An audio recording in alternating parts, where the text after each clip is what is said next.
What is up, Total Excellence dudes? Thank you all for coming by the stream. As usual, I'm right here repping the merch for the flock. This is the Eagle Patriot, okay, one of our new characters of the series, as well as the Juggler, who is a new villain of the series too. So, guys, it has been quite of a journey. Just to say the least, because we're so close, guys. We are just so flocking close, guys. Let me just get it over here. We're 91%, guys. We are so close. We are 90 flocking percent getting fully funded, dudes. Okay. I mean, I feel like we can get funded within the end of this day, dudes. I mean, this is such an easy goal to reach. And I just know that we could reach this goal at least the end of the day. If not, we're going to even push even harder than what we did today. And, you know, props to Scott. Scott has really pushed promoting the book within the day of the launch. And, you know, I'm really proud of him. I'm really proud of the series that he's been pushing and putting so much into this series. And, you know, he is just so awesome, and his passion is contagious.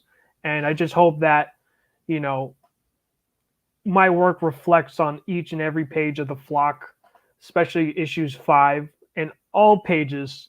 So, dudes, you know, enough of my yammering. You know, we're here to hang out and celebrate the launch of the flock, Volume 1, the big flocking book. Okay, dudes. So please, dudes, welcome Scott the Flock Wilson. How are you, bud? Oh, hi. How are you? I'm doing awesome, Good. bud. How are you? Doing great. Have a little bit of an allergy kill today, but oh man, scare, whatever you want to call it. But yeah, it's hard allergy season up here in Ohio. So what a wonderful time. Yeah, right. Yeah, no, over here, dude, it was the most roughest week.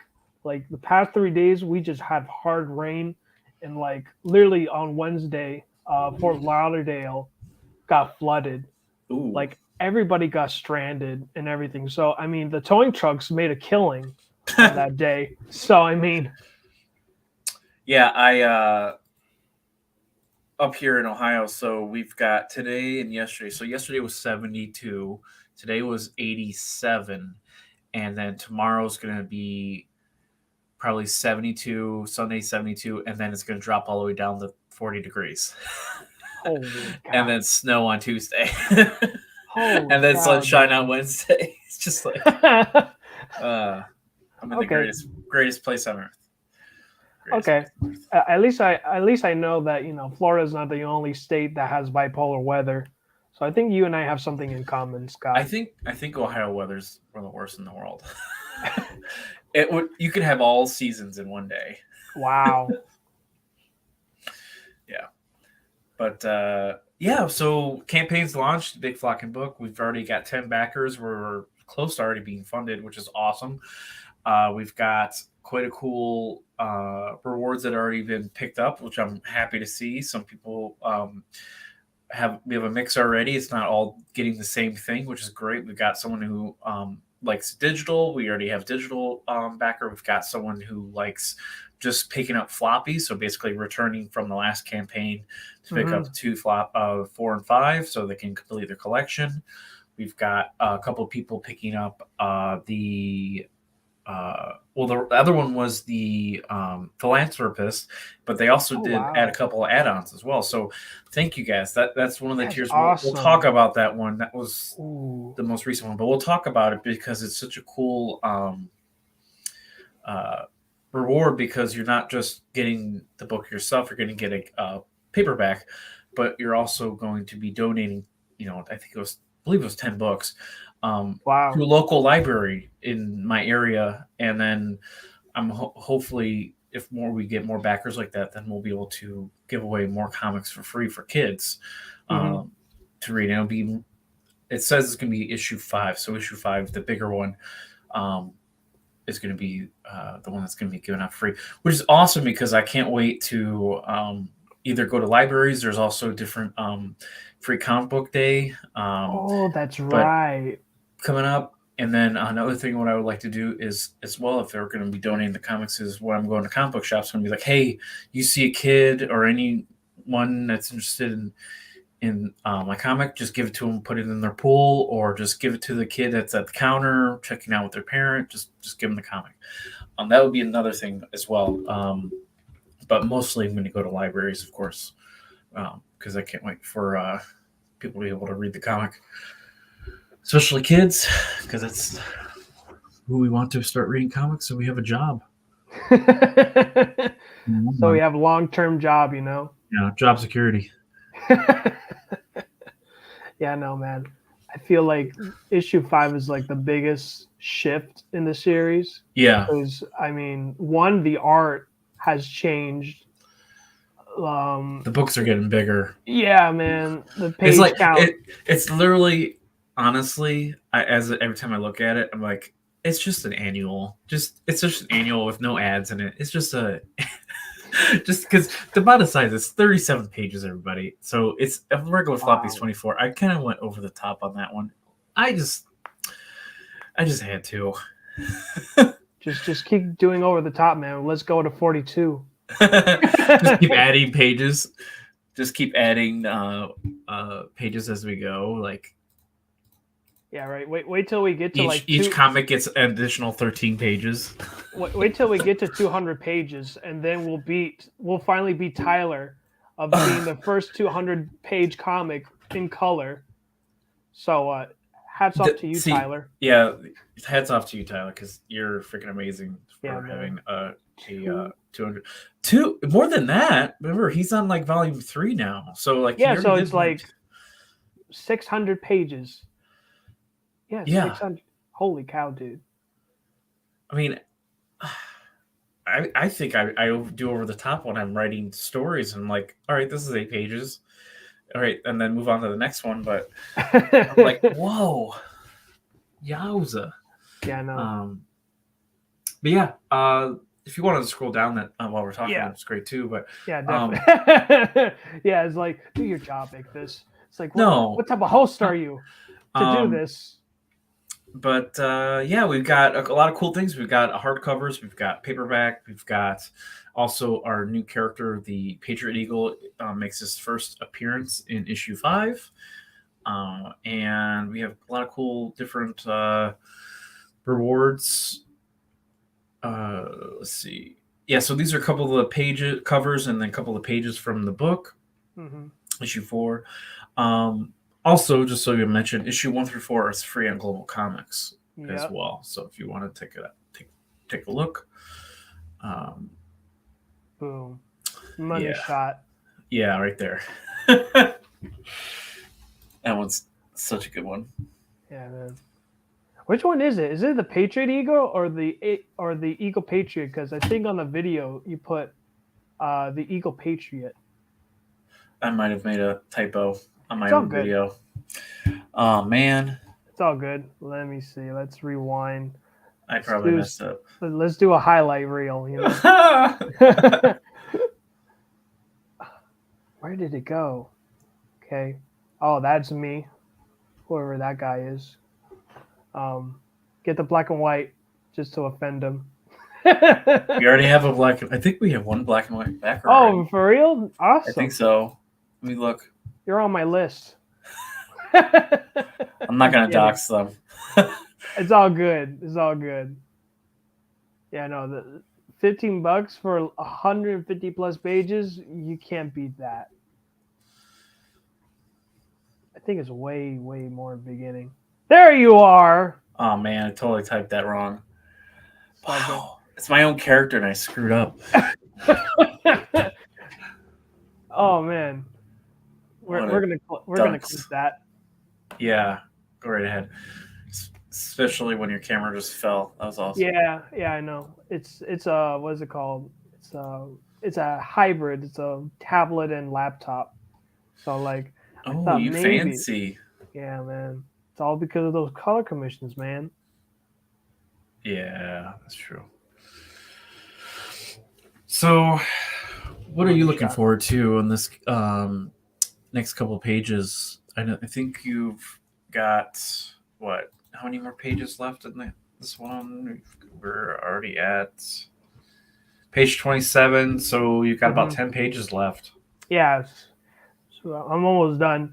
It's going to be bittersweet for me because it's like it was one of those things where I think when I was maybe in the middle of issue 4 was when you started like teasing me of like the early pages of issue 5. Yeah. And the new shift of the art style. I'm like, oh my gosh, I want to color issue 5 so bad.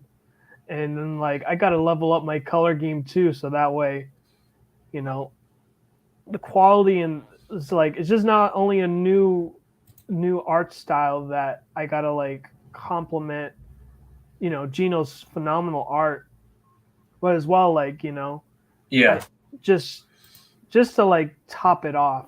I mean, I think this is it's like exactly what we said since the beginning is like this is like our biggest issue yet.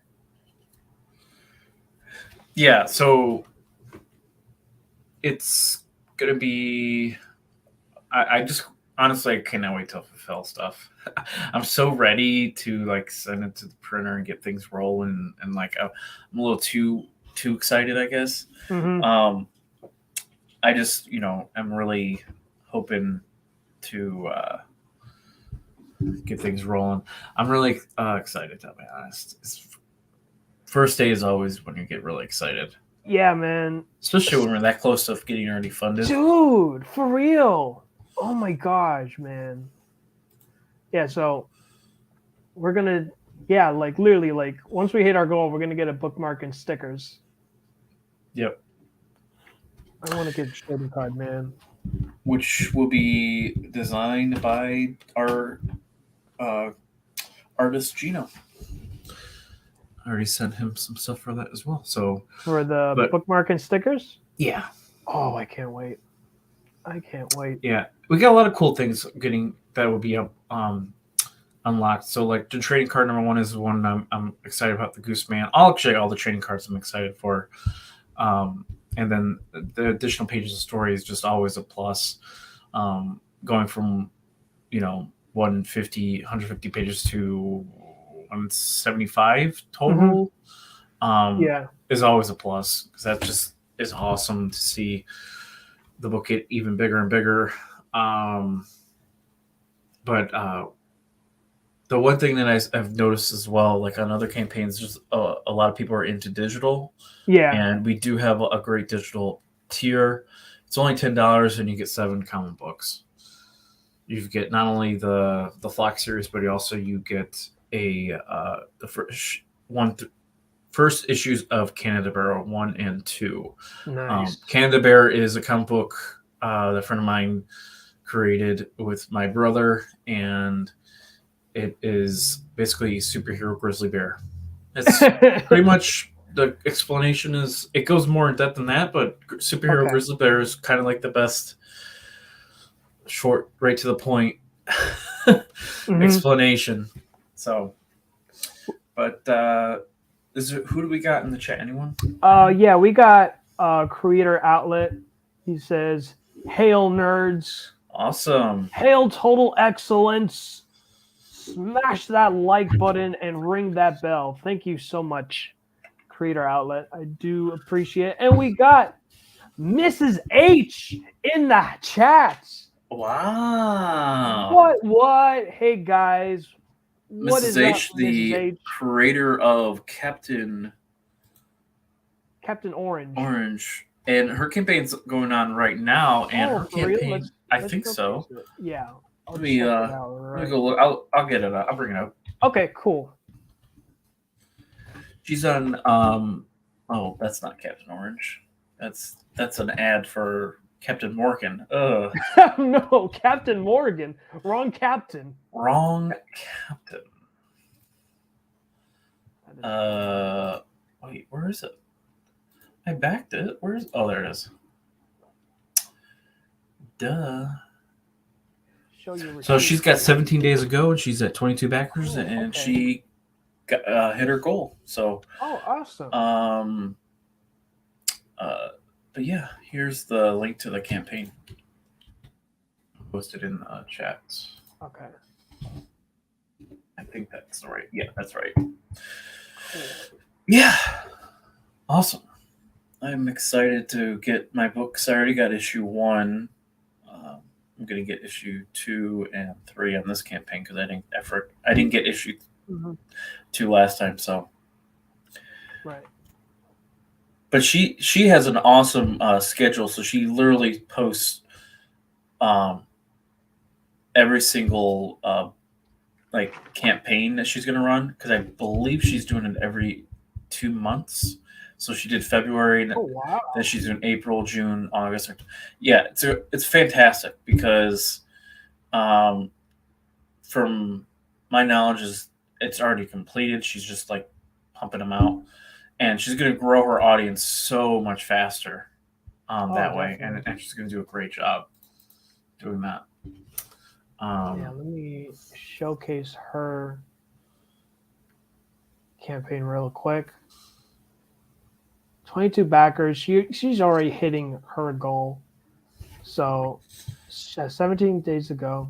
Let's just look through story. I remember Mrs. H told me like the commission that I did for her, I think it was from the last campaign, from issues 1 through 3. Yeah. She got like the digital commission, and I think this is going to be the poster I did for her is going to be part of this campaign too. So nice. So in one way or another, I'm attached to this project too. It's bonkers. Okay, so wow. Holy cow. So she was able to do each issue within the month span. That is crazy. Wow. Okay. 32 pages, full color, part 1 of 2-part story. Pull out poster, all ages catalog. Incredible. What a line up. Hold on a minute. We don't have a standee. Oh my gosh, dude. That is incredible. Oh my god. Mrs. H. Did she do that herself? I wonder if she's still in the chat. Holy cow, dude. That's fantastic. I felt like a 5-year-old again. Holy cow. Ooh, Easter. Is it a magnet? Is a dress a magnet? Okay. I dig it. A glow in the dark. Oh my god. She upped the ante in her sticker game. Glow in the dark. hand drawn and ink. Oh my goodness gracious! Did anybody take advantage of that? Y'all be slacking if you didn't. Got the philanthropist. That's awesome. Yes, that is where. That's basically the reason that I did that on my campaign. It kind of didn't quote copy. She inspired me. Yeah, she inspired us all because that is such a great idea. Like when you pitched me the idea that what Mrs. H did is like, wow, that is fantastic. Full color. She does commissions. Oh my gosh, dude, this is sick. I know. Wow. Yeah, no, her art has improved so much when she first came out of the woodworks and the scene. Yeah. That's great. Oh, that's funny. Coming America. I remember. I think that was one of the fan arts that I remember her doing was Common America. Mm-hmm. And then or was it Clayman and Demon Hunter Raven? I remember those two Yeah. specifically. Mrs. H, someone did the same thing on my campaign as well. So it's spreading. Your idea is spreading, so kids are going to get free comics. I'm excited.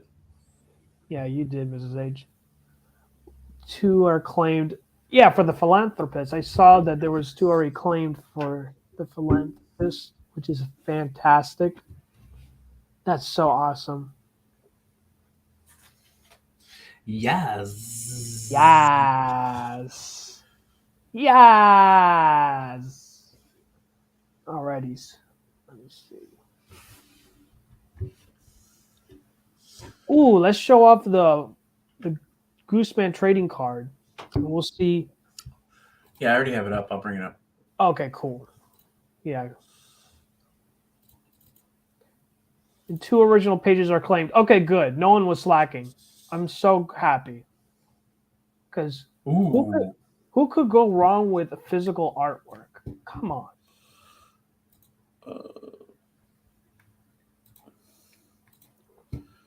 But yeah, dudes. I mean, we are having a flocking good party. Ooh.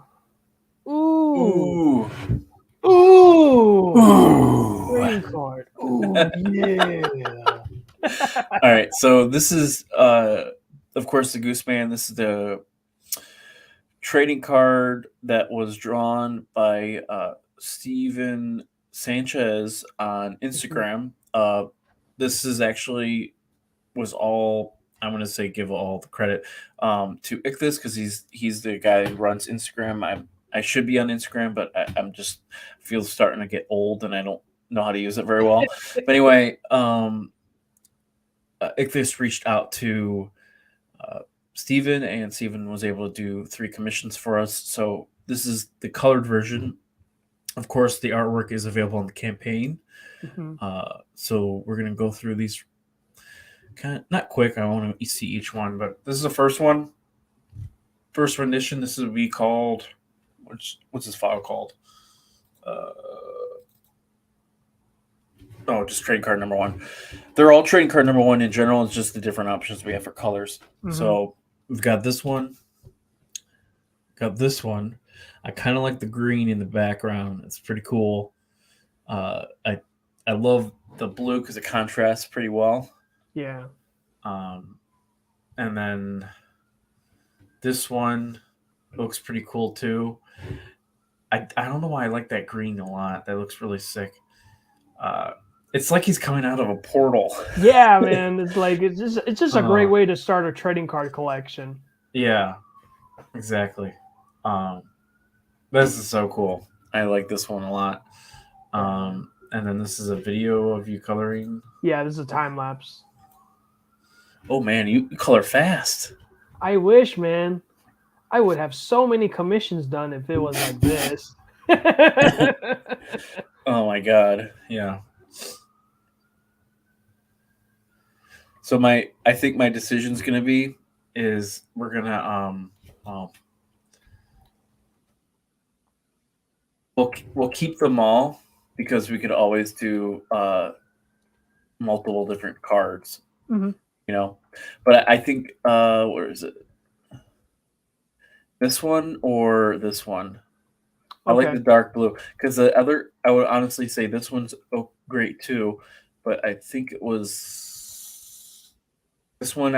It's hard to see it. I don't know if it's in Okay. my eyes. It's really hard to see. Okay. That one is 3, but all these other ones are freaking fantastic. I love this one. I love this one. I think it's because the colors are so close to each other for this one. Yeah. It's hard to see. But the rest, this one I think I like. Honestly, Mhm. like the most. It's just easy to look at the eyes, and it makes the Gooseman pop even more because of the bright colors. But yeah, this is real time decision making right here. Yeah, for real, dudes. Unless you guys want to say something, but I mean, this is the fun part. Like every Yeah. time I send something to Scott, the fun part is I always hear his reaction. Dude. It's like, oh my god.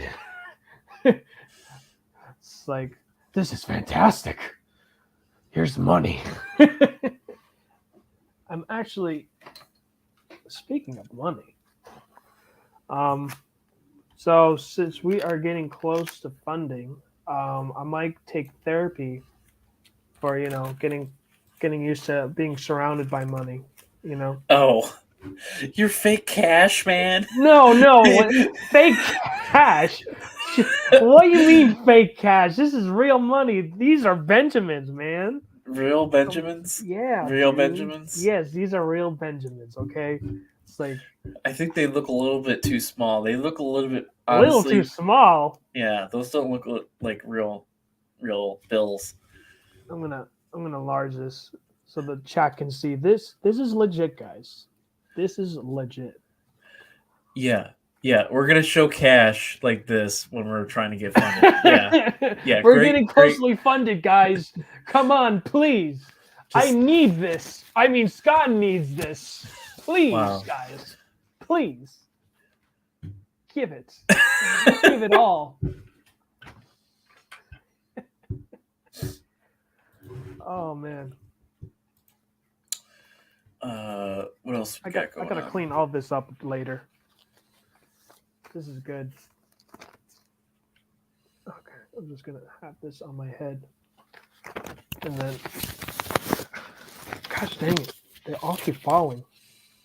But yeah, guys, please back the flock, as well as share, and let people know, hey, you should back this book because I mean, it's fucking great. And also too, we got our buddy here behind the scenes. He wasn't able to make it the last stream because he was in an island. I wasn't sure if I should be concerned or not, but he was in an island, and he wanted to be part of our conversations of Power Rangers. But he can finally fulfill that dream. Oh, that What was is a up, great man? conversation. Hey, what is up, gentlemen? How you doing? What's up? What's up, Hey, Dad. bud? Thanks for coming, man. Thanks for I'm coming glad by. you guys are live. Thank you so much for having me. So what are we looking at, man? This book looks like it's massive. It is, man. It's a fucking big, huge. fucking huge. Flocking huge. All right, I like that. I like my books big. You like them big? I like them thick. Yeah, big and thick, But, you know. that's just We're me. still talking about books, right? Right. Yeah, of course. All ages, folks. It's an So all this ages. is on Kickstarter, yeah, all ages on Kickstarter. Mhm. Big Yes. flocking book. What are the dimensions? Is it like a normal comic size, or did you go like super oversized? So big I ones? went. So I didn't go, of course, your size for your book, but I did more of like a little bit smaller, but it's a 6x9 trade size. So it's a Okay. little bit smaller than a regular comic book, Okay. but not too different. But only because I needed the size for one, of course, shipping. Right. I mean, Wanted to shipping make is a sure. huge pain in the I know. book right now. And it's But- 150 pages. Yes. Now, the last one that you ran was like 3 issues. Maybe it was 4 Yes. issues. I can't remember. I think it was 3 issues, right? Correct. So this campaign, of course, I have a catch-up tier, so it's like issues 1 through 3, but also you can get a 4 and 5. The volume 1 is 1 through 5 altogether, plus additional artwork that we are adding in there, and all different types of stuff that we've done so far in the campaign. So yeah, it's everything we've done up to this point. So it's pretty much the all the work that me and Ichthus has put into this thing is all on this campaign. So I'm really excited Crazy, to man. get it So going. it's two more issues than were on the last campaign, right? Correct. But then it collects everything in one package because you Yeah. really only need one big package, right? Yeah, pretty Um, much. Collects it all there, and the base tier is 15. Yeah, so I don't know if we have the page up. Hold on. Yeah, so the base tier is 15. You get, depending on that one's the black and white version. So the $15, that's the whole volume 1, but just black and white, not in And color. it's 30 for color. Yes. Cool. All right. And It's a really the good deal. It's a really good deal. then we also have the hardcover, which is 45. Right. Plus shipping. Everything is plus, of course, plus shipping. But we've got even the big thing now is people wanting digital as well. So we've got actually 7 books. So we have the 5 Flock books and plus additional 2 books from Canada Bear, which is a comic that my friend and my brother developed. They have issue 1 and 2 completed. So you're going to basically get 7 books for $10. Canada Bear. So are those in the big trade or are those like add-ons? Though that's just for digital. Oh, for That's digital. Okay. All right. Now, yeah. Yeah. I'm slow. No, you're okay. Look at it has all this money on him and he's got Yeah. a weird haircut. That's And what I was saying. Was there like, did you have a bet where you had to shave your head or something, or was this a personal choice? Yeah, your hair was so long, man. What, me? Yeah. Yeah, Okay, so here's the story. What happened? So I like how there you was no start bet that. involved. There was no bet involved. It was a classic mistake of, oh, my barber wasn't there. Let's get a different barber, right? Oh no. So the dude, and I just wanted simple trim, right? Like I still have like the little whatever. I don't know what this dude did to my hair or what products he used because my hair was out of whack. It was curly. And I'm like, I was concerned. I was like, my whole hairline has changed within this one like one haircut. And I was like, it's just awful. It's like my Fabio hair was gone. My Momoa hair, all my dreams have been diminished because of this one barber. So I had to like cut it short, but I'm planning to grow it back because I miss it. I feel like it was a part of me and my branding. I was so used to seeing you with long hair, and then I'm like, whoa, what happened?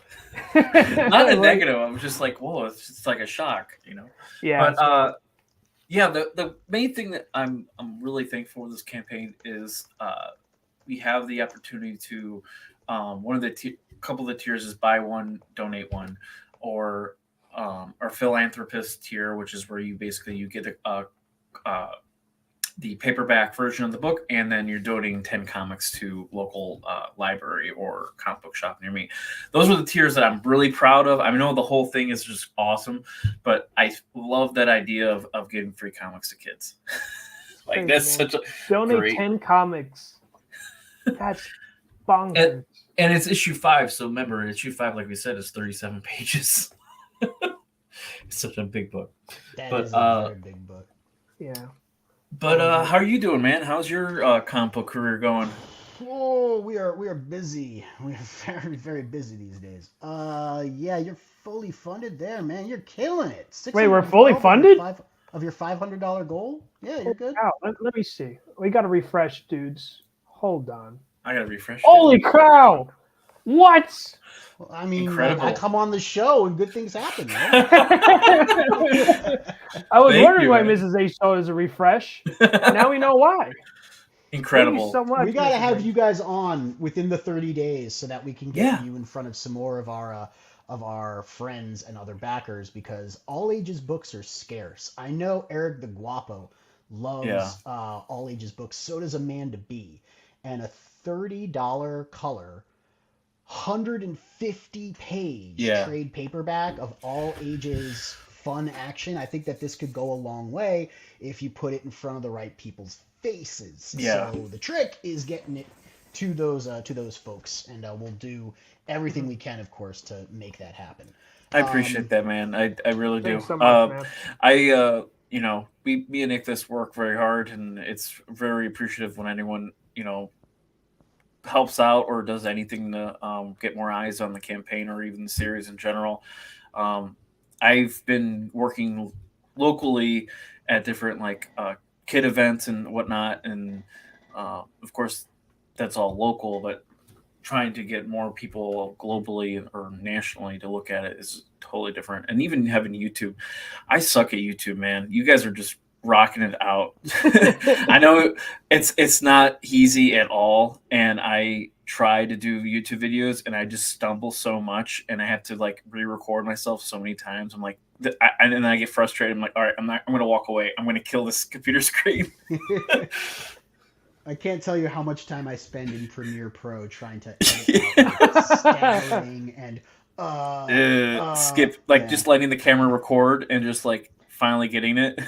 Yeah. What you'll notice is just compose yourself while the camera's recording, give yourself your prompt, and then go again if it doesn't work for you. You know, like it's all just one continuous thing. So, you know, refocus yourself and go again. There's no like having to, you know, try and vamp from making mistake. That's only when you're live. Yeah.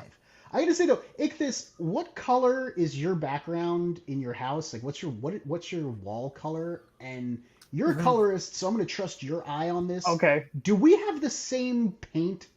Hold Are on. we in the same house? we need Are you in the we need same to go room? Solo for a moment.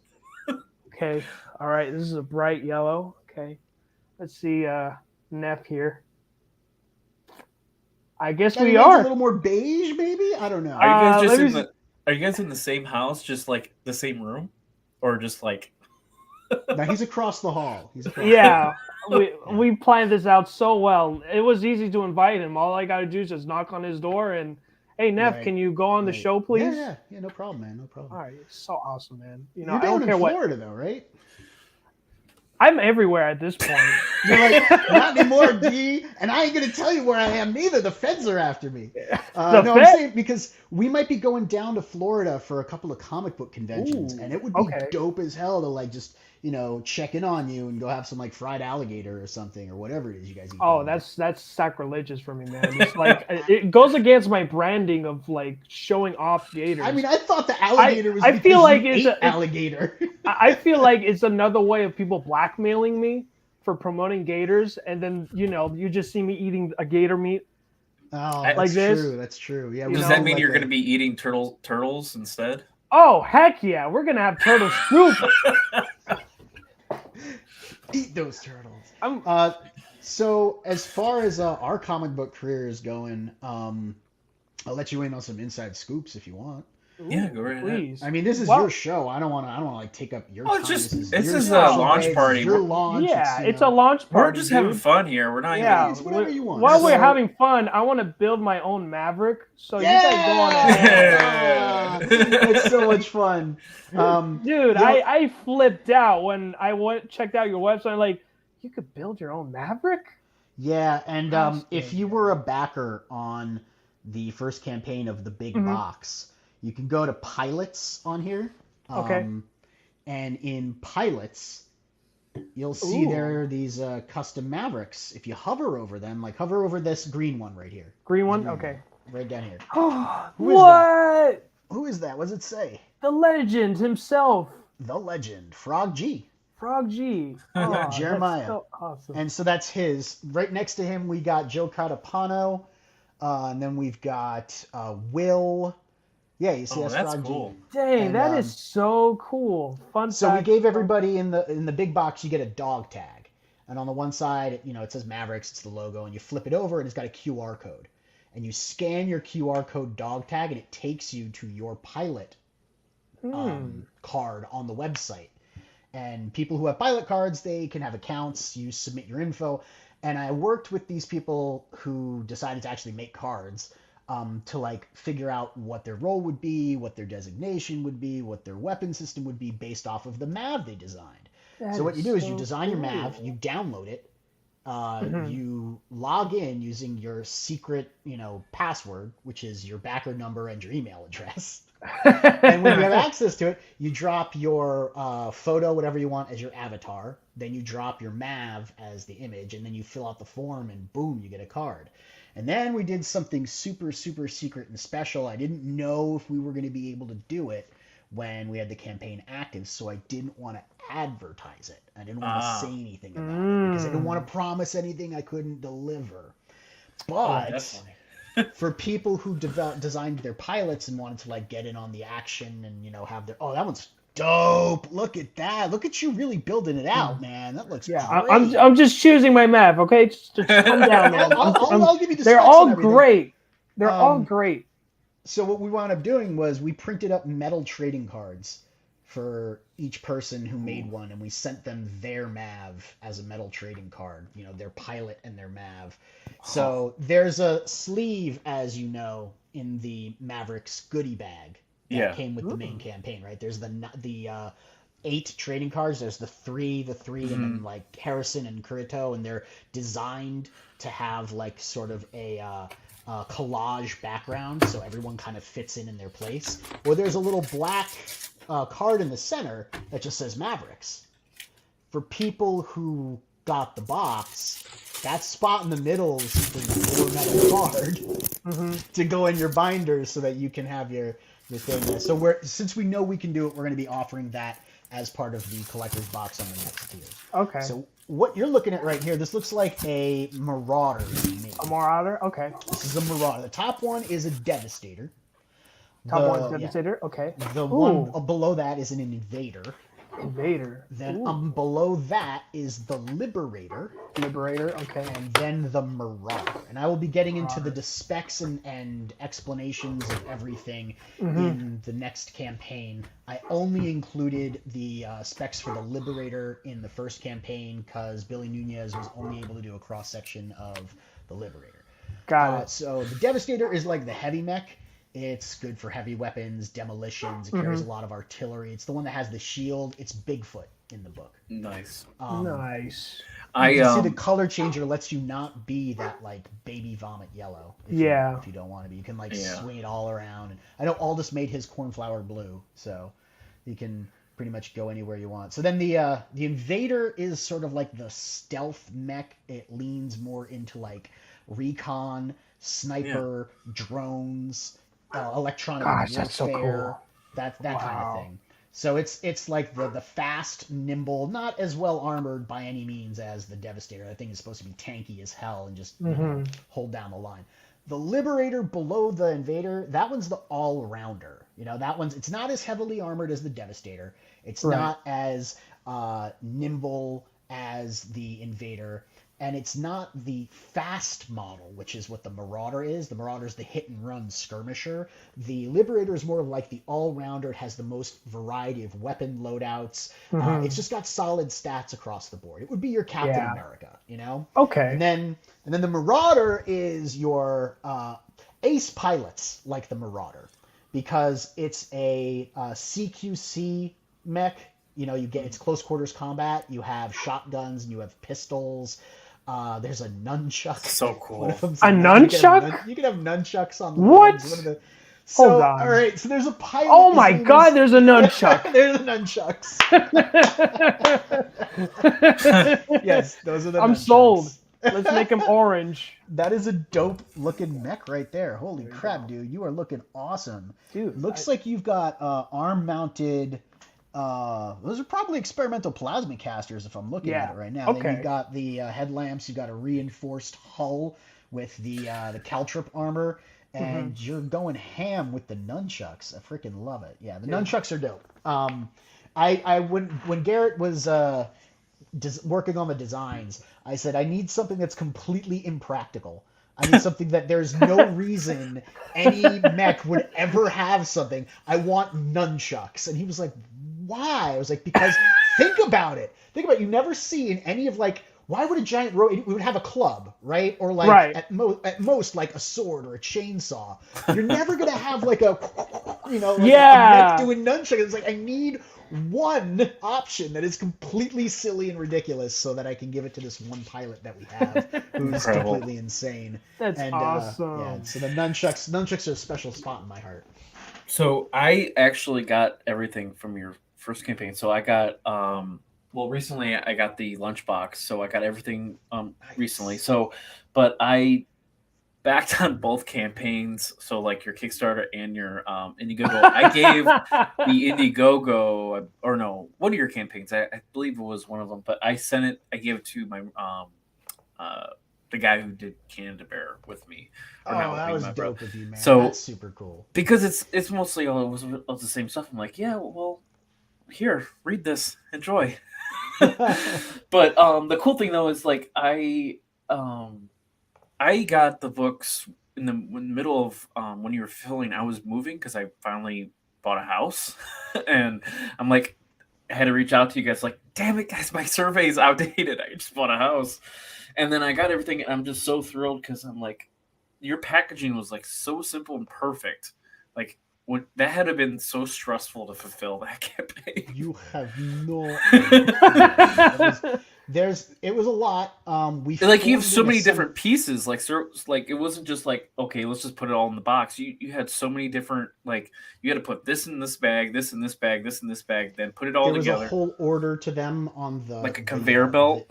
Yeah, we formed an assembly line, so each of the different things had to go in their little bags, right? But there was also the cardboard backing, so each of the things had to be placed on the backing in a certain way. Otherwise, they didn't properly get protected inside the box. So what we did is we put everything in, and then we threw the boxes at the wall and shit to see if stuff broke.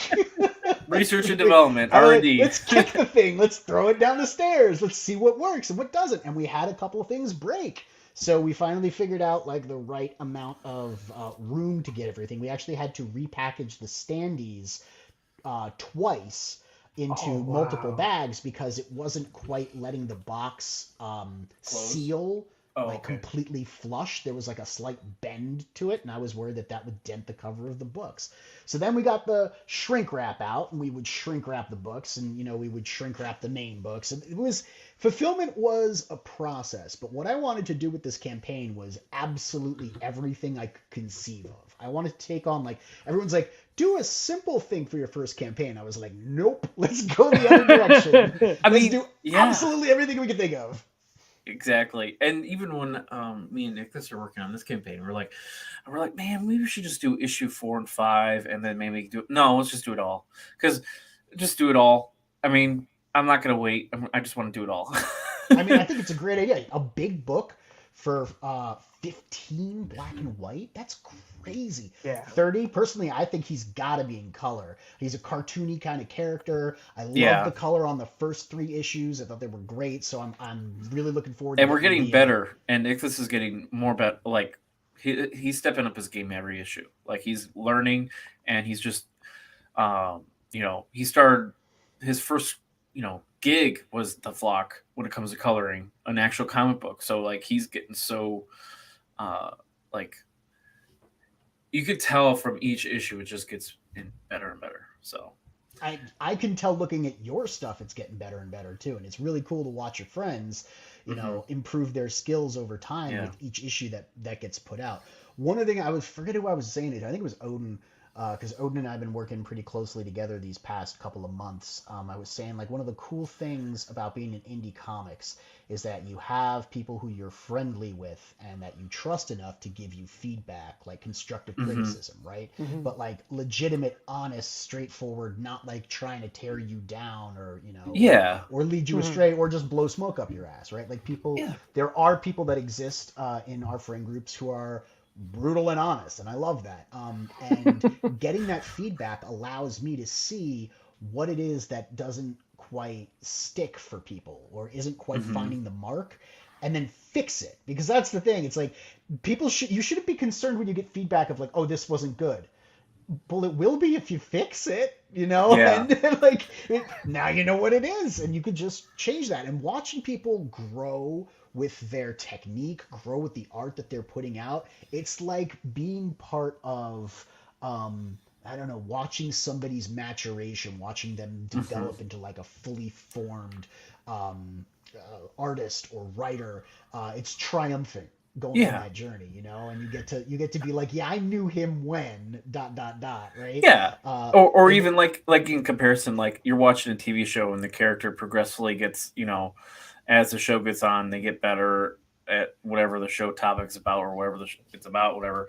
But as the show progresses into their ninth or 10th season, they're like, this is the greatest character of all time. exactly. And for people in indie comics, because comics is such a skill, there is a learning curve to comics, man. There is a massive learning curve to comics that most people who are just getting into it do Mhm. not understand exists. The barrier to entry into comics is so low that a lot of Mhm. people just kind of get in and Hmm. don't realize how hard it's going to be, the things that they're going to have to learn to get from here just to here. Forget up here, right? But Yeah. just from here to here, the learning curve is so steep. And the hardest part is because if you don't start reading material out there, looking at other comics, reading lots of different comics, but also like reading books about composition, books about Mhm. panel design, books about perspective and color theory and all this other stuff. Lettering, dude, lettering is Yeah. insane. Yeah. It is such a hidden little art. I never Yeah. understood how significant an impact lettering could make until we read Shelley Bond's book. But Ooh. the point is that like all of these little things are a part of it, and if you're not aware that that is the case, you don't even know to look for the thing that you don't know you can't do, right? And it's Mhm. Hmm. we're all self-taught to some degree. I mean, some knuckleheads went to the Kubert school, sure, good for them. The rest of us had to learn it the hard way, which is the school of hard knocks, teaching ourselves. But if you've got the ambition and you've got the drive and you want to succeed at comics, you will hunt down what you don't know. You'll ask yourself, what do I not know? And what don't I don't know that I gotta learn to know, if that makes sense, Yeah. and go find out. And it's so much fun to watch people crack the code. Like that's my favorite part. Mhm. Like seeing Mhm. someone suddenly like take their shit from here to here, and you're like, "Yep, he figured it out. Like he Yeah. got it. He cracked the code. He's like unlocking." There are a lot of artists and writers, just creative teams that I've seen over the past 2 years come into their own, and they were good starting out, but they've progressed so exponentially, and it's terrifying knowing that they are your peers and your competition, right? Like these are the people you got to keep step with, or you fall behind. And no one wants you to fall behind. They want you to keep up. They want you to Yeah. compete, and they're rooting for you. They're rooting for your success. That's the other best part. I think it's cooperation or whatever they call Hmm. it. Like we're all Yeah. Right. rooting for each other, helping each other, giving each other feedback, read throughs, checking each other's work. Sometimes some people give like free editing. I know Yeah. I more than once have read through a script or read through a scene and given, feedback, sat down, spent most of my day trying to help someone with some pages, or consulted on a campaign page, or consulted on merchandising, or how do I, market this book. It's all stuff that like you want to help your friends because you're teaching them the stuff that you've learned so that they can get to where you are. And you got Yeah. to realize that once they're where you are, everyone's looking to where the next step is. So you got to Yeah. push Mhm. yourself. So it's really cool because you're looking at the people ahead of you going, what are they doing? What could Hmm. I be doing that they're doing? How did they figure that out? And sometimes if you're lucky, you could just turn to them and be like, hey, so yo, I noticed this part of your thing. I really liked it. How'd you do it? And more often than not, I'd say 80% of the time in this indie comics community that we've got, the little like network that exists on Kickstarter and on Indiegogo, people will just tell you because Oh it's yeah. like it's Yeah. like here, I'll tell you exactly how It's I not. It's get. not a secret. It's just Yeah, like, this is what I did. Just do it. It's like, I dare you, come be as good as me. Push me to the next level. Here's exactly what I did. Can you do it too? And when I see someone step up and be like, all right, okay, look at this guy, look at him go, and then it's all about reaching the next plateau. Yeah, no. Um, I'm gonna piggyback on what you just said too, because honestly, dude, when I was watching your live streams, I was taking like honestly, dudes, if you're watching this, his show is so good. He's just leaving little nuggets every time he's interviewing like each and every. And I have to stop watching his content because I end up backing these books, man. It's like it is an awful addiction. It's like I just can't. It's like, and the worst part is these guys don't have like digital tears. It's physical. So it's like they're just Well, feeding the addiction. we have changed that now. I mean, there is Oh, a okay. digital for Mavericks. There was, but for Mhm. most of the people that we have on, we're encouraging them because Global Comics is Yeah, something dude. else, man. I'm talking to Chris on the regular, and he's telling me about the things he's got in the works They got for an app this. there Wow. just Oh announced. yeah, the app is gorgeous. They actually premiered the app. It was either Ooh. yesterday or the night before. Time is a blur, but they just showed off the app. I think it was the 11th. It's the 14th. Wow, it's 3 days ago. It was 11th or Dang. the 12th. But on their channel, on the Global Comics YouTube channel, there is a live stream where they go through the app functionality. There is a beta. It is available for you to play with. And Oh, it's fantastic. The things that they've got in that app, the functionality is so great. The way that I don't want to say it's seamless. It's not seamless yet, right? Now, nothing's ever really seamless. But like if you're Hmm. used to the website, the experience of using the app is so intuitive and fun. But he was talking about some of the stuff he's got on the horizon. He's like, yeah, that we're not near that yet because we're still finishing the app thing. But it's good to know he's looking to the future and the stuff he's gonna do, man. yeah. All of this just makes Comixology look like it was built by dinosaurs. He Yeah. he see he What sees the was future, bro. Awesome. what was that So one that was before? Like it was not Comixology, but it was an indie version of that like went under. What you guys remember that What site? is it? Indie Planet? No, it was something.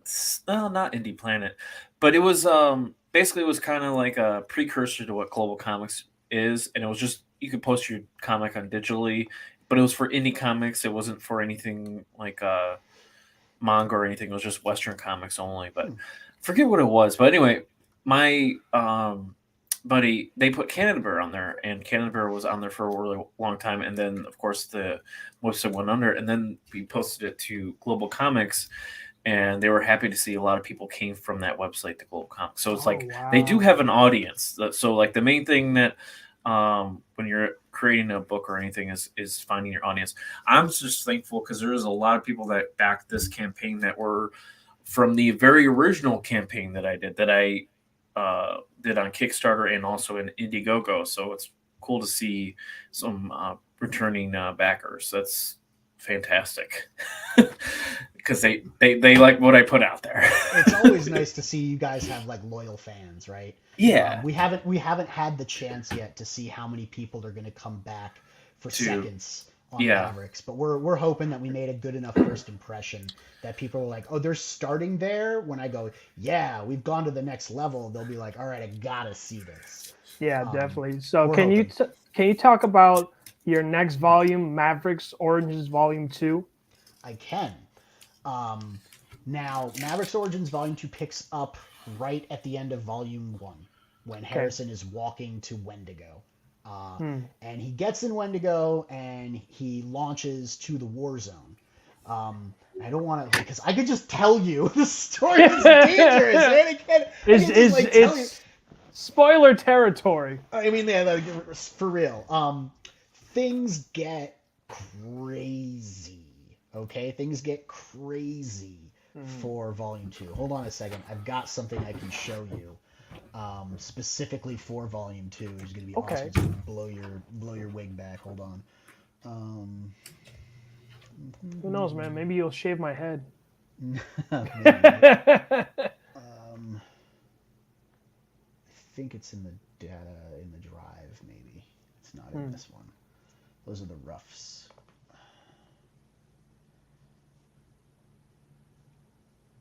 Why don't I have it downloaded on this computer? I don't know. I might have to go into Twitter to find it. Gotcha. 'Cause I know it was put up on Twitter. No problem. Bro. Let me just look at the chat real quick. We got the Ravenloft. Hey, you awesome dudes. I'm with family, but wanted to stop in and wish you the best with this campaign. I'll be backing soon, but can't wait for this. Thank you so much, Nick.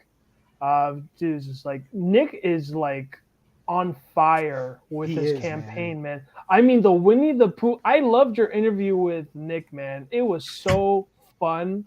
The mere fact it was just a parody and a joke. I love the fact that like everything's a demon hunter now, man. I know it's like I love that.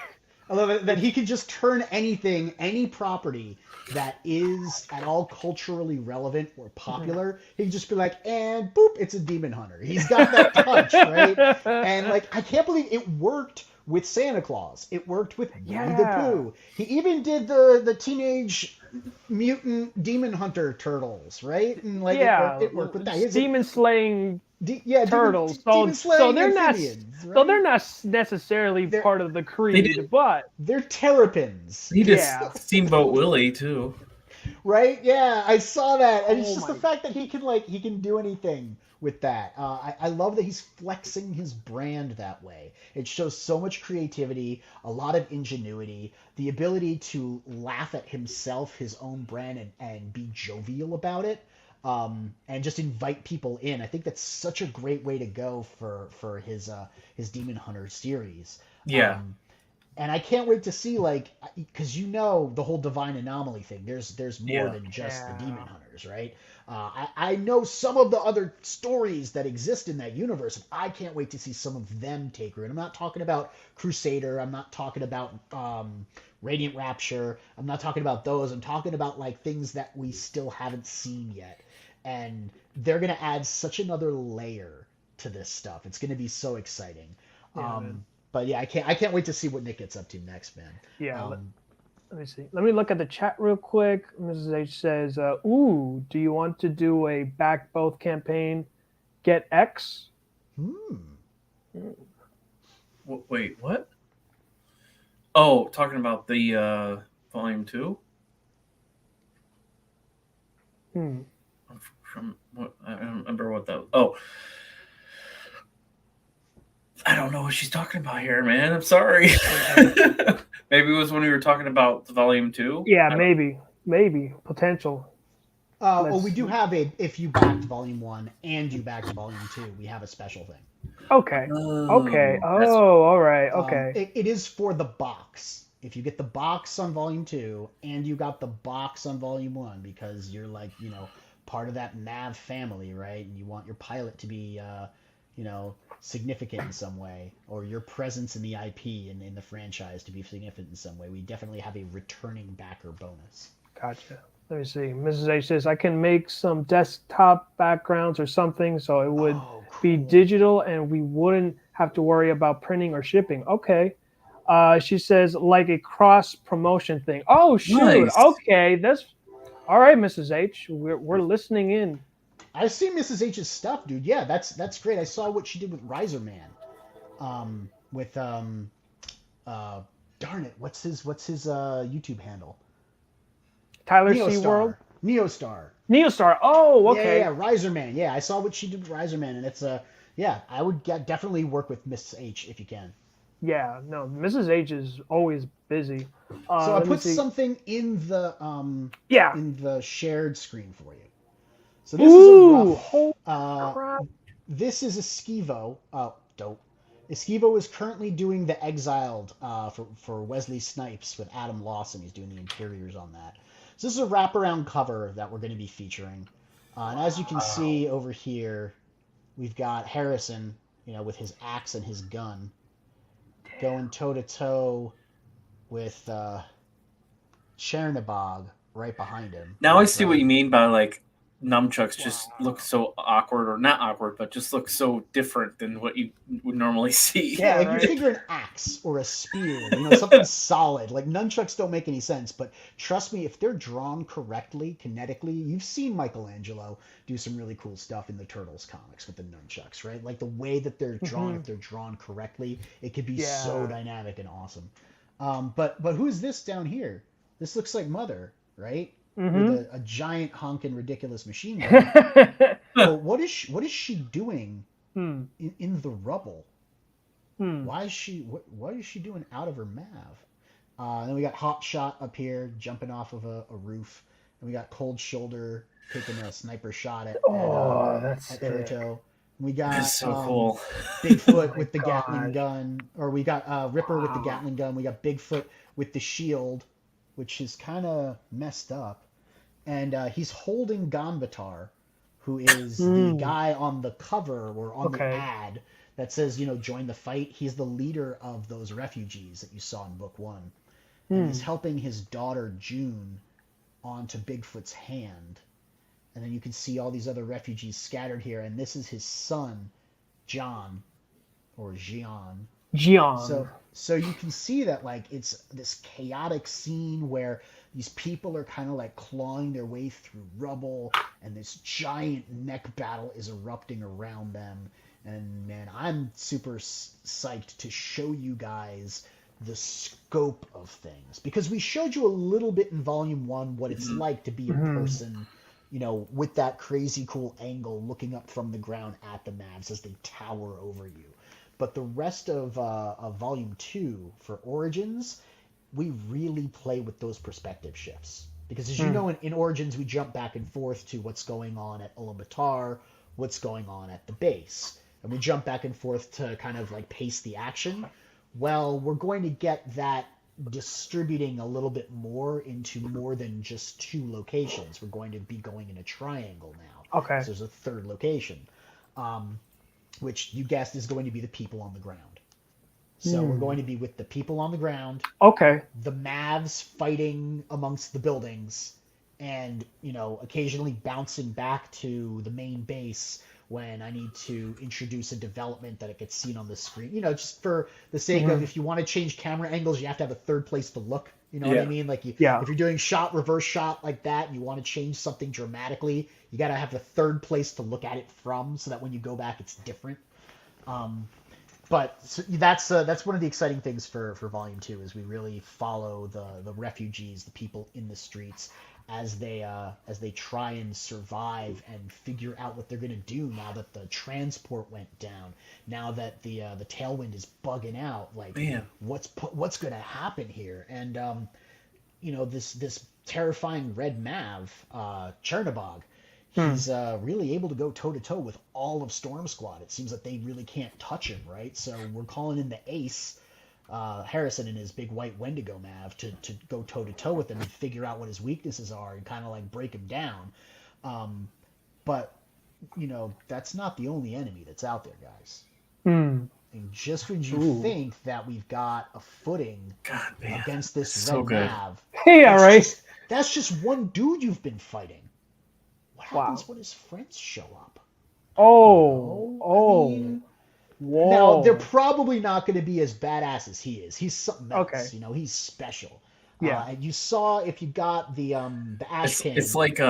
It's like Frieza and the Ginyu Force. Yeah. Right. Exactly. It's exactly that way. Not to be They're fighting comparison Frieza. Yep. to Dragon Ball Z, but that's what I was thinking, is like Frieza's like the baddie, and then he's got his goons. And if he was like, all right, guys, I'm going to go fight Goku by myself. The two of us are going to go duel. You deal with Vegeta and the twerp and his baldy friend. And then we've Exactly. got a triangle, right? We get to check in on Krillin and the Ginyu Force, Gohan, The Dragon and Balls. Vegeta, and then we get to go see Goku powering up for 2 episodes. So when we go back, he's still powering up. Now the fight between Harrison and Wendigo was actually what made me want to do Origins.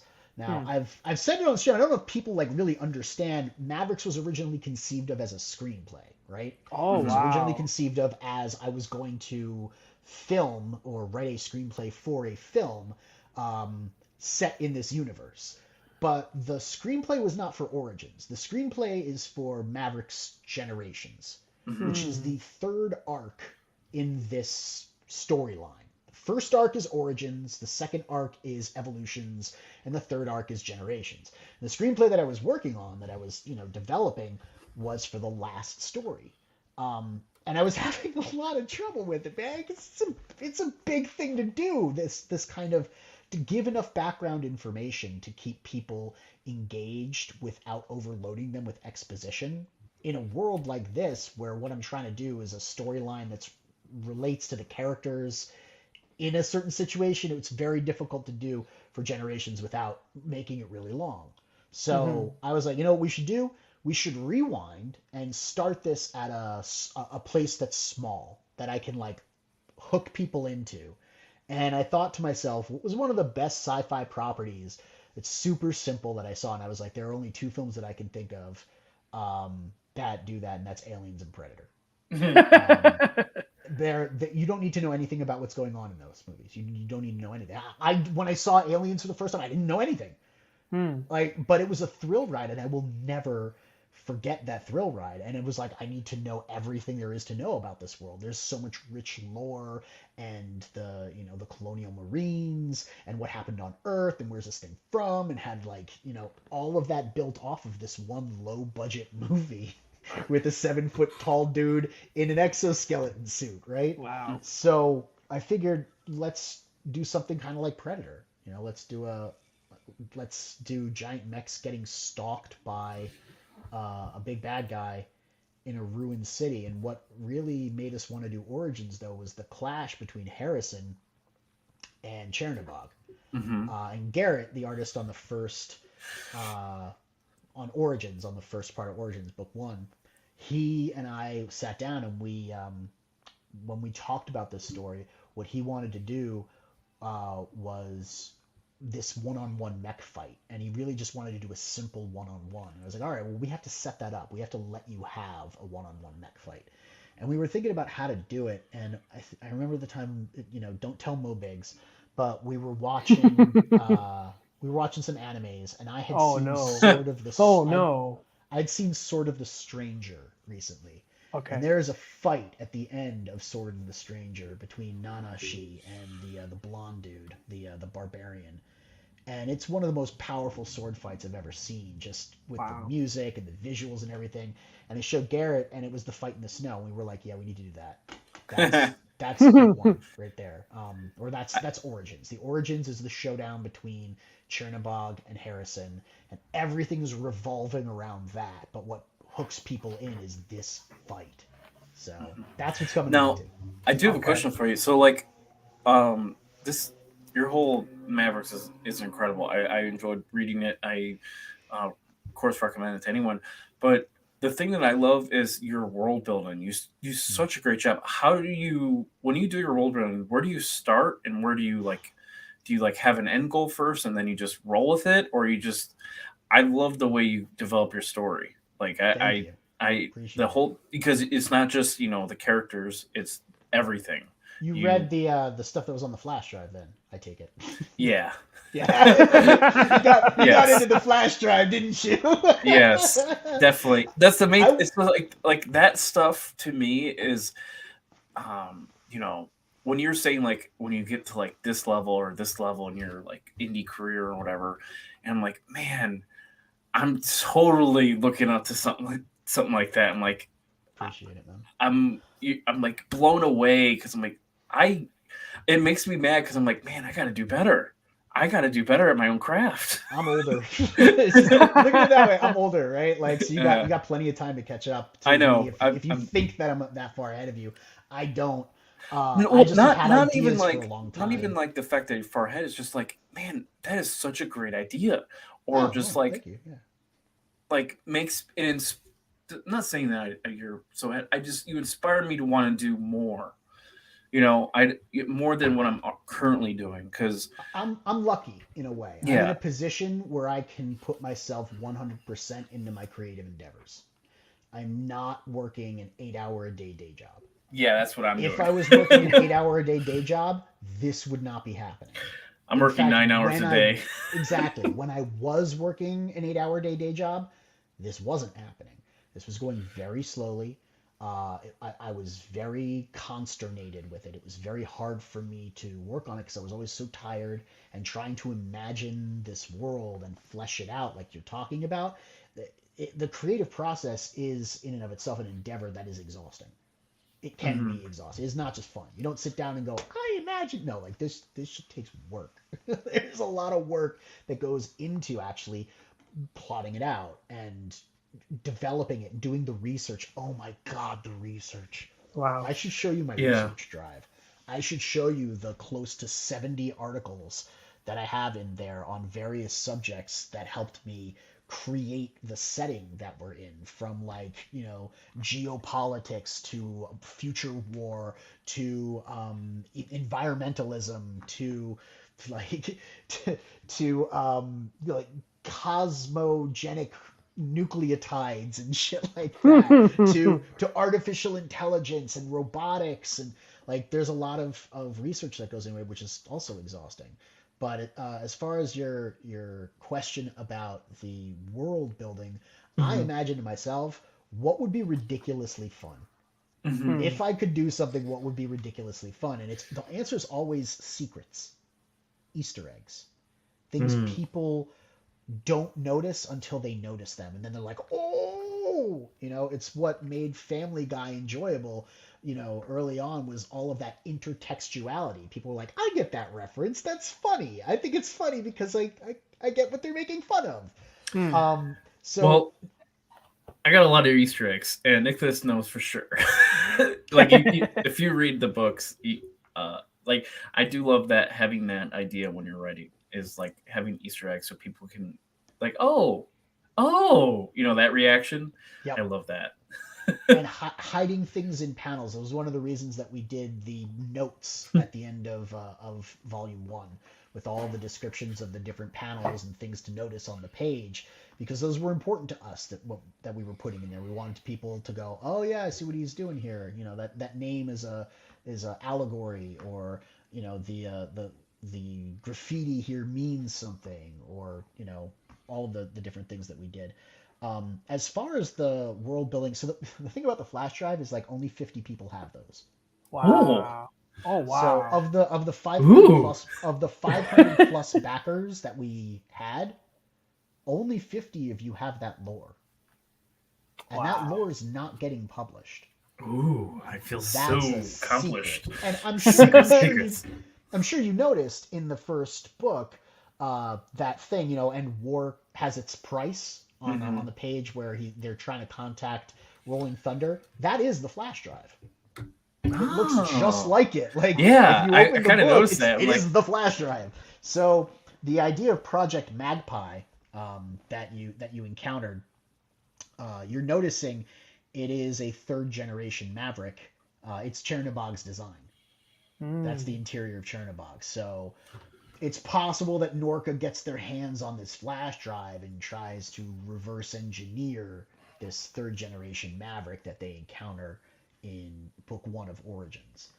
Now, how that happens, that's what volume 2 is going to explain to you, which I'm really looking forward to. And then there was the letters, and there was the summary. And the summary, the interview, was done by a reporter who comes into play later, and she was interviewing people. I forget exactly who the contact was in the military, but it was regarding the Eastern campaign, the Eastern Front, the expansion of Zhang Guo, and how they basically took over Asia, and then created 4 different fronts to fight on. So the Eastern Front right now is quiet because what we're doing is we're fighting on the Northern and Southern Front. We're about to get into the Southern Front in campaign 2. And there is information on the Western Front. Man, I want to tell you all the secrets. I gotta shut up. I gotta shut up. I can't tell you this on a live stream at the very least. I know, right? This is an exclusive too, so it's like it's great. It's what happens at the launch party stays at the launch party. Yeah, right. Right. Yeah. But yeah, if you want, I'll tell you a little bit more behind the scenes. But I can't wait to show you, because I can't tell you. Yeah, it's okay, man. I could totally feel you, Nev, because all the little Scott, secrets. What's it really about? This conflict in Ulaanbaatar, you know it was engineered. At the end of book 1, you find out it was a quantum intelligence that set all of this in motion. right? It says it in the back of book 1 in the bonus after credit scenes. You learn that Curtis Wheeler, yes, the name is a homage to Ray Kurzweil. Curtis Wheeler is the guy who designed or developed this artificial intelligence, the Nemesis system. Nemesis told him, hey, do this. Engineer the bombing of Ulaanbaatar, which they referenced in the beginning. There was that week-long bombing to force the unification back, and go and make it so that the Altai Raiders steal this code cylinder for you and engineer an escape. Oh, there's more money? You got more money? Give me Oh, what dude, you have. have no idea. So really, what's it about? Why does the intelligence want this to happen? It's saying, yeah, we'll win the war, but what is this one how are you going to win the war with one battle? So that's going to get answered in volume 2 also, because the war for the Northern Front, the Second Pacific Campaign, ended in the War for the Northern Front, which is the I think that's Third Asiatic War. That comes to an end at the end of Origins, which is what prompts moving into Generations. Or into evolutions and then into Generations. My brain is just blown away by all this. Holy crap, dude! Don't get me talking about my stuff, man. I'm sorry, man. Hours. Well, I mean, Yeah, it's okay. I'll go a little bit of the flock here for a little bit, but we've got so much happening after this campaign. We've got a couple different stories that me and Ichthus have been writing together. I kind of like Ichthus pitched a couple ideas. I'm like, well, you pitched the idea, synopsis, and then I'll turn it into a comic book. So we've been posting, going back and forth, and I think I write best when I can like pin ideas off someone, like it's like I fine tune the craft in a way. And we were going back and forth, and then we came up with this story for the different characters. It's like basically they're like side quests in a general, like character development stories, of course, that aren't in the main actual series that we're excited to work on. And just going back and forth for the characters that are in the book. So like cool. It's so Gooseman is gonna have like a story. So awesome. Like I love that. So like they're gonna be like the in anime, like we're talking about, filler episodes. Like character development. Like think of like this, like the X-Men, like Chris Claremont, like whenever people say like, well, what do the X-Men do when they're not fighting? And that's basically what we're doing with side stories, is what are they doing when they're not doing crime fighting? So you remember the Avatar Last Airbender show? Yeah. Of course you both do. I mean, some of the best storytelling out there in history for animated TV shows and even just stories for people growing up. Anyway, there's an episode that was written for Avatar The Last Airbender called Tales from Ba Sing Se. Okay. And it's 4 vignettes about different characters who are in the orbit of the Avatar and his crew. One of them is Uncle Iroh, right? And it's these 4 vignettes that play out across the episode.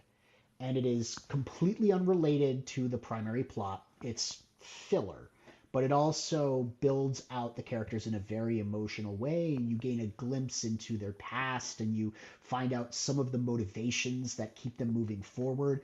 That episode made me cry. And to this day, it is the highest rated episode of non-main storyline in Avatar. If you ask anyone who watched the series, like, is that your favorite? Yeah, they'll say Tales of Ba Sing Se. Is that the ending, the one that has the ending that I'm thinking of? Because I haven't watched Avatar in a long time. Iroh shows up to his son's gravestone. Yes. Oh my god. Yes. And that story will wreck you. Oh, I know. Didn't the actual guy who does the voice, didn't he actually pass away or no? I don't or his son actually passed away? I think it was something related. It's possible. That the lore there is possible. Yeah. Incredible. But yeah, it'll wreck you. And I try to look to examples of storytelling that really blow me away. And I go, how did these guys do it? How do I reverse engineer that how do I do a story about 4 different people? Is there a common theme that I can have them orbit around, and each of them is telling a story from a different perspective regarding that thing? And side stories are always awesome. That's another thing that we have coming. It's actually for the next campaign. We're doing a anthology as a stretch goal. Ooh, So okay. we're crowdfunding the main story, the main book. Then we have a couple side stories that were written by people that are going to be their own issues, and then we have this anthology.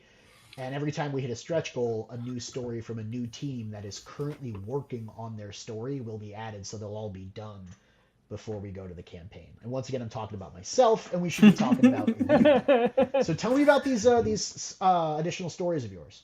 So I'll bring them up really quick here, but I won't show them just because we're still writing. Uh, Yeah. One of them is going to be about the Patriot Eagle, which is our new character. That one's actually already created. We already have the artwork already done. It just hasn't been colored yet. That one is basically his origin story. So the background of that character is that he was a retired. He was in the military. He was like a high-ranking individual in the military, and his whole family is basically has gone away. His wife's dead. His son has passed, and he is approached by men in suits who are like, "We want to use you because your brain is, you have all the experience in the world, and I think we need more people like you, but in the field again." So he gets this a shot that basically de-ages him because he's older, but the problem is he keeps the same brain, so he will start to age over time. So he has to constantly basically go back in and get some type of serum that we created in the series to basically de-age him. The big thing is he is kind of like the ultimate version of the Gooseman because all his gear is funded by the U.S. government. So his gear is like top of the line.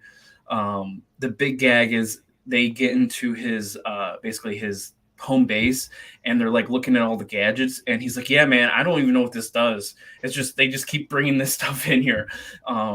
It's kind of like the beginning of like a Bond movie where he gets all the new toys and he has to use them in that movie. And so that's the cool thing about him is just like he's the American version of Gooseman. I know Gooseman is Canadian, but it's like really cool to have two different heroes in North America. But no, it is, and they could have like rivalries. Yeah, one could come help the That's other, and there could be definitely kind of like yeah. I mean, that's there's a great potential for storytelling there. Yeah, so in not to give away the story, but like in issue 5, they team up on the villain, which is kind of hinted at in the synopsis. But so they take on the villain together. But going on from that, we have a story where the Gosling. This was a story that Ekthys actually kind of wrote, and I kind of turned it into panel work. But the Gosling Edward is sent to Jackie Oakes' farm, which is our lumberjack character, who's Huck's best friend, and it's basically spending a week on the farm to beat the bad, skipping school, being tardy, and just talking back to his parents. So they send him to Jackie, and he just basically does farm work with him the whole time. Yeah, and he toughens him up. He's doing manual labor just to like shut up his attitude and give him a whole new perspective on life. And it was something of just like a movie I've watched within my childhood, and then like pretty much now that I've gotten older and I'm like now I have a better perspective in life, I'm like, and I honestly love Edward as a character because there's so much growth in this character, and you could just play around and like he's basically Clay at this point. You just don't know what he's gonna be in when like basically like what is he gonna be as an adult? Like he has so many like figures in his life. Like he has Huck, his uncle. He has Jackie Oakes. Now like there's this new kid in town, the Patriot Eagle, who's like the upgraded version, the shiny new thing for that's more cooler than his uncle, the Goose Man. So And then another story further from that is the Gosling gets his own sidekick, which Oh, that's neat. The sidekick gets a sidekick. yeah, but it's the sidekick isn't human. Oh, it's a puppy. Yeah. Gotta be a puppy. I just love how he made a guess. Yeah, and so the dog's I mean, name. that's the most wholesome Yeah, thing I can yeah. think of. So So obviously, if it's an all ages book with a boy superhero, what's more wholesome than a boy and his dog? You guys are on the money and the dog's gonna be named Slinger. That's a superhero name because of the slingshot, right? Yeah. But then we have that, and then we have a continuation of course, the series, issue 5, and then going into issue 6. But our other ideas as well is to just bring in introducing new characters. So my idea was to have the series have all the characters, of course, that I can involve in issue as the story progresses. But the basically side quests, I keep saying them, is to introduce new characters, like kind of like their origin in a way. That way, I don't have to put it into the main story, so they're already ready to go. So it's like complementary, like say in issues 24 pages, I would put in the 4 or 5 page story of that one character at the end of the book. This is if I were to print it in like a local comic book shop or on the next campaign or whatnot. But yeah, and then our next project, which I already talked to this briefly about yesterday. This is we just kind of put it together. I was working on it for a little bit already, but our idea is to do, like I just said, with the Gosling with the Slinger, where we're going to do a kind of like a mini anthology where we're going to contact different creators and see if anyone would like to do artwork, panel work, sequentials, and basically the whole book's going to be about the Gosling and Slinger. So it's going to be their adventures from their perspective. So other characters from the series will be involved, but it's from the Gosling's perspective. I think that's cool. Getting the younger perspective. I mean, like the sidekick and how he looks up to or sees the Goose Man, how he sees the world he's in. I think that's really cool. I need to know more about Jackie Oakes. Okay, no joke, is my favorite character. So I need more Jackie Oakes. I am writing I've already written a script, but I didn't like it. I didn't like the ending, so I'm kind of not starting from scratch. I know what I want. But the Jackie Oakes character is going to have his own book. I'm working on it right now, and the concept of this book is it's kind of prequel to the Flock series. It's him returning home from World War II, how he gets involved with Huck, Huck becoming the Goose Man, but it's his journey of returning home from World War II. So he's going to have a lot of flashbacks, it's going to be and everything. So I'm working on it. I love that character so much too. I think he's going to do great on his own. And also what I would love to do for that character is to do more, have the opportunity for like maybe a little bit higher rating where it's not all ages, maybe a PG-13 type of book. Jackie could definitely get that because of his background, because he went through the war. It does also, since he's like the more mature, I guess most mature member of the team that isn't he's seen war, he's seen his friends die, he's seen his it's so much different than Huck and Gosling, because they're just going around fighting guys in their own city, but Jackie actually went to war. He could definitely give you a more mature perspective and capture some readers with an unexpected, incredibly poignant, emotional tale that's more mature, has more mature themes, but also hits older readers in a certain way. Talk about, because hitting younger audiences has a certain vibration to it, but a more mature story hits like older audiences a certain way too. I think you could very much accomplish that with Jackie. Definitely, and I've been wanting to work on doing the Jackie Oakes book for a while. I've been struggling a little bit with the writing, but only because I haven't hit like the perfect ending. Like I've written out most of it's kind of the same story, but I'm like rewriting and rewriting. But I just want it to be a great um, ending where it impacts the actual reader, like you just said. And I think I'm getting close, but we'll see. Yeah, I'm hopefully by the end of next couple months I'll be ready to go. Um, but yeah, I'm excited for all this different projects we have going on after this campaign. We're still writing. We're not going away. That's the main thing is Good people deal. realize we're not going away. We're on issue 5, and we're already talking about other projects in the series. And You guys ever think about going to stores?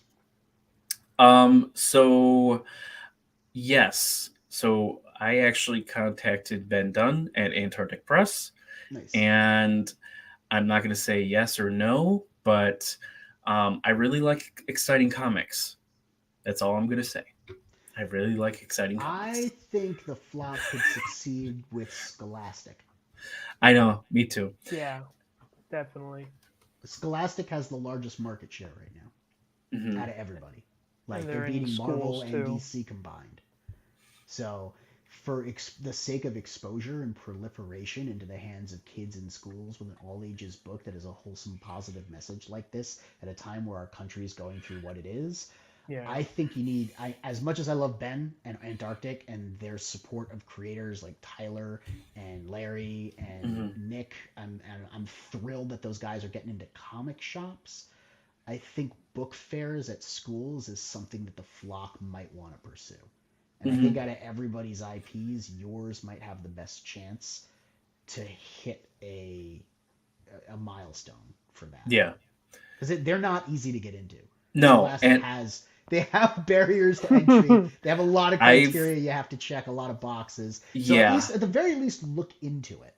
I have. I'm not Okay. going to say no. I have, and it's like you said, there is a lot. Their barriers tough. Yeah, they are. I But you think got 5 issues. I know I do, Just but the saying. only problem I see, my potential problem with going into Scholastic is I probably have to change.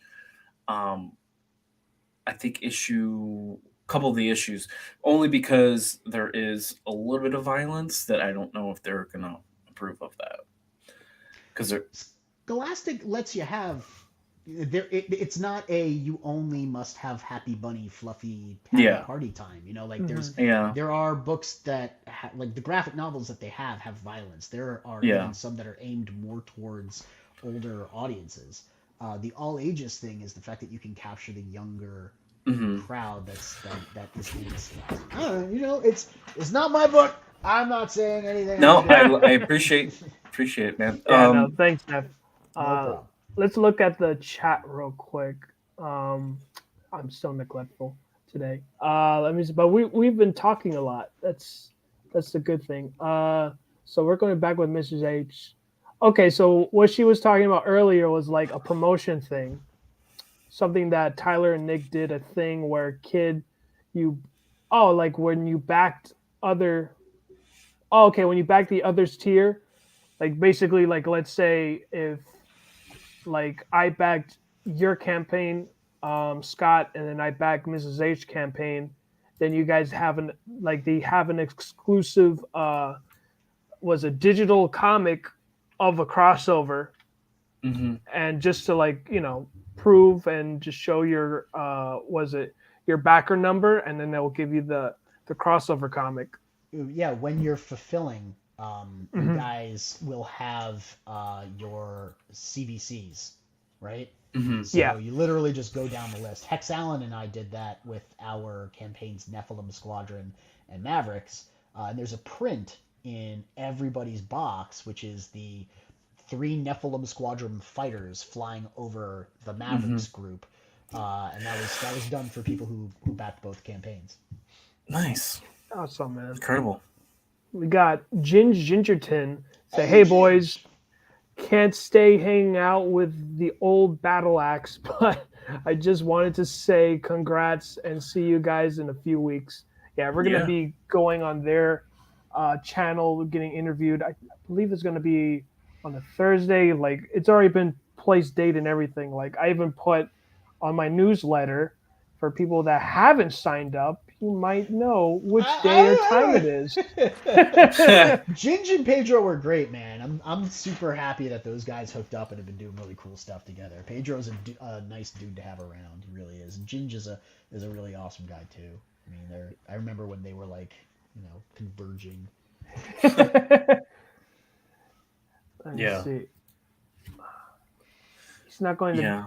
He's not going to healthy unless he eats all his asparagus. He's talking about Edward. Yeah. Oh man, that's good. That's good. Yeah, I love all my characters, of course, but the one I love the most right now, because I've been writing the most, is with Edward. Jackie's always going to have a great placement. I love the fact that he's just a lumberjack guy helping out. And he's just super strong. I can do whatever I want with him. So. He's just ridiculously strong too, man. Mm-hmm. I don't know. I'm just so happy that the my guy here, the Patriot Eagle, is finally canon now. Yeah. Like, you have no idea, Neff, because I was with when I had an idea of a patriotic superhero, but then freaking Scott beat me to it, and he's like, "Oh yeah, like I'm thinking like a patriotic superhero. He's gonna be an eagle, this, and that." I'm like, "Oh my god, this is brilliant." I was so angry too. I'm like, "Why couldn't this be my idea?" But bro, I know what you mean. There are people out there that just piss me off that I love their stuff so much. And it happens a little bit. Oh, that makes me mad. They're killing it. That makes me mad.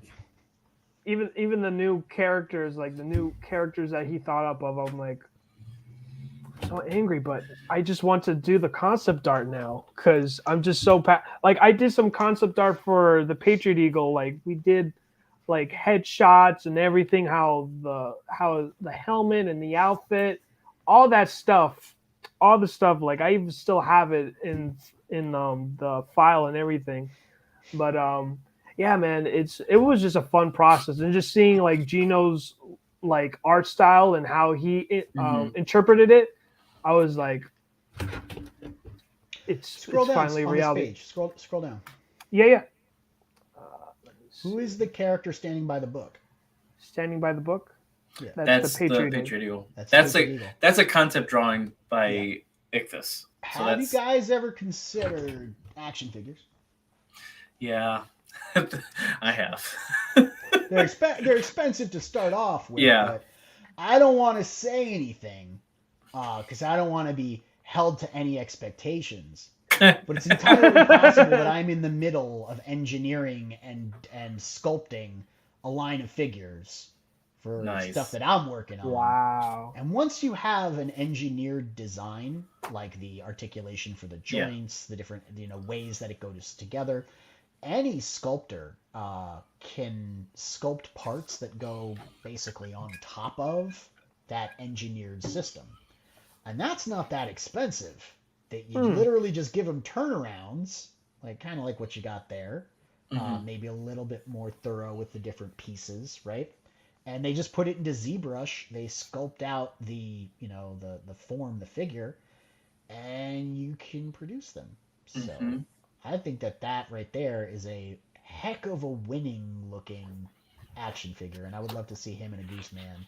Kind of, side by side. He's just like throwing more money at it. Throwing more money. Incredible. I love it. So let me show you two more things, just because I'm that guy that's gonna start talking about myself again. Go ahead.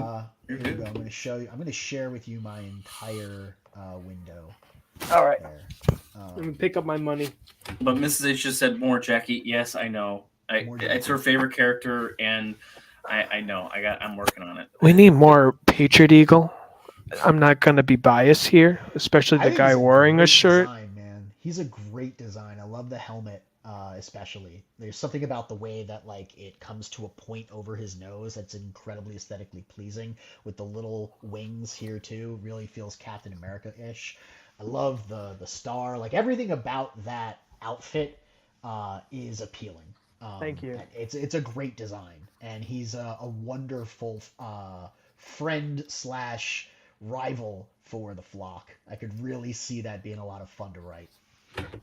Oh, I love you, Nick. I want a Patriot Eagle book now. Oh You my didn't just god. like DM him in Twitter to have him What? say that, right? What? No. I'm He not. I'm logged in looking as at him, my didn't you? DMs from Thank you. you, I'm Nick, just so much. It's all coming. It's all gonna come. Don't even worry. I'm not even say no. It's gonna happen.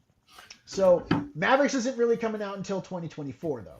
You guys know that, right? Because we're working on such a big thing for the next campaign that it's not coming out till I think August of next year. We're working on a lot of different stories. So that's And also a here's perspective. one thing that might completely shatter your hearts. The artist on the book, Garrett, Yeah. he needed some time off to I was gonna work through his ask stuff. you. Okay. And so volume 2 of Origins is on pause until he gets back. Okay. Oh, okay. So the next Mavericks campaign isn't for Origins, it's for Operation Vesuvius, which is a mission that is taking place in and around the time of the Battle of Ulaanbaatar. It's referenced in the back of the first book. It says the go after the server in the Kamchatka region. So it's like it's just, they say if you the information for the demon is on that server. This is about that mission going and getting that info here. So this is the first thing I want to show you. Like I said, we're not doing Mavericks until 2024. So this is Judex. Ooh. Who's Judas? This is Judex. This is a character.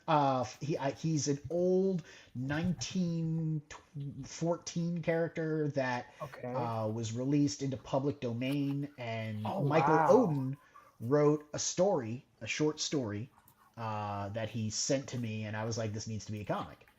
So he and I sat down, and we've been banging out a script for the past easily 6 months, and then got to work with Fabrizio Ugolini on the art.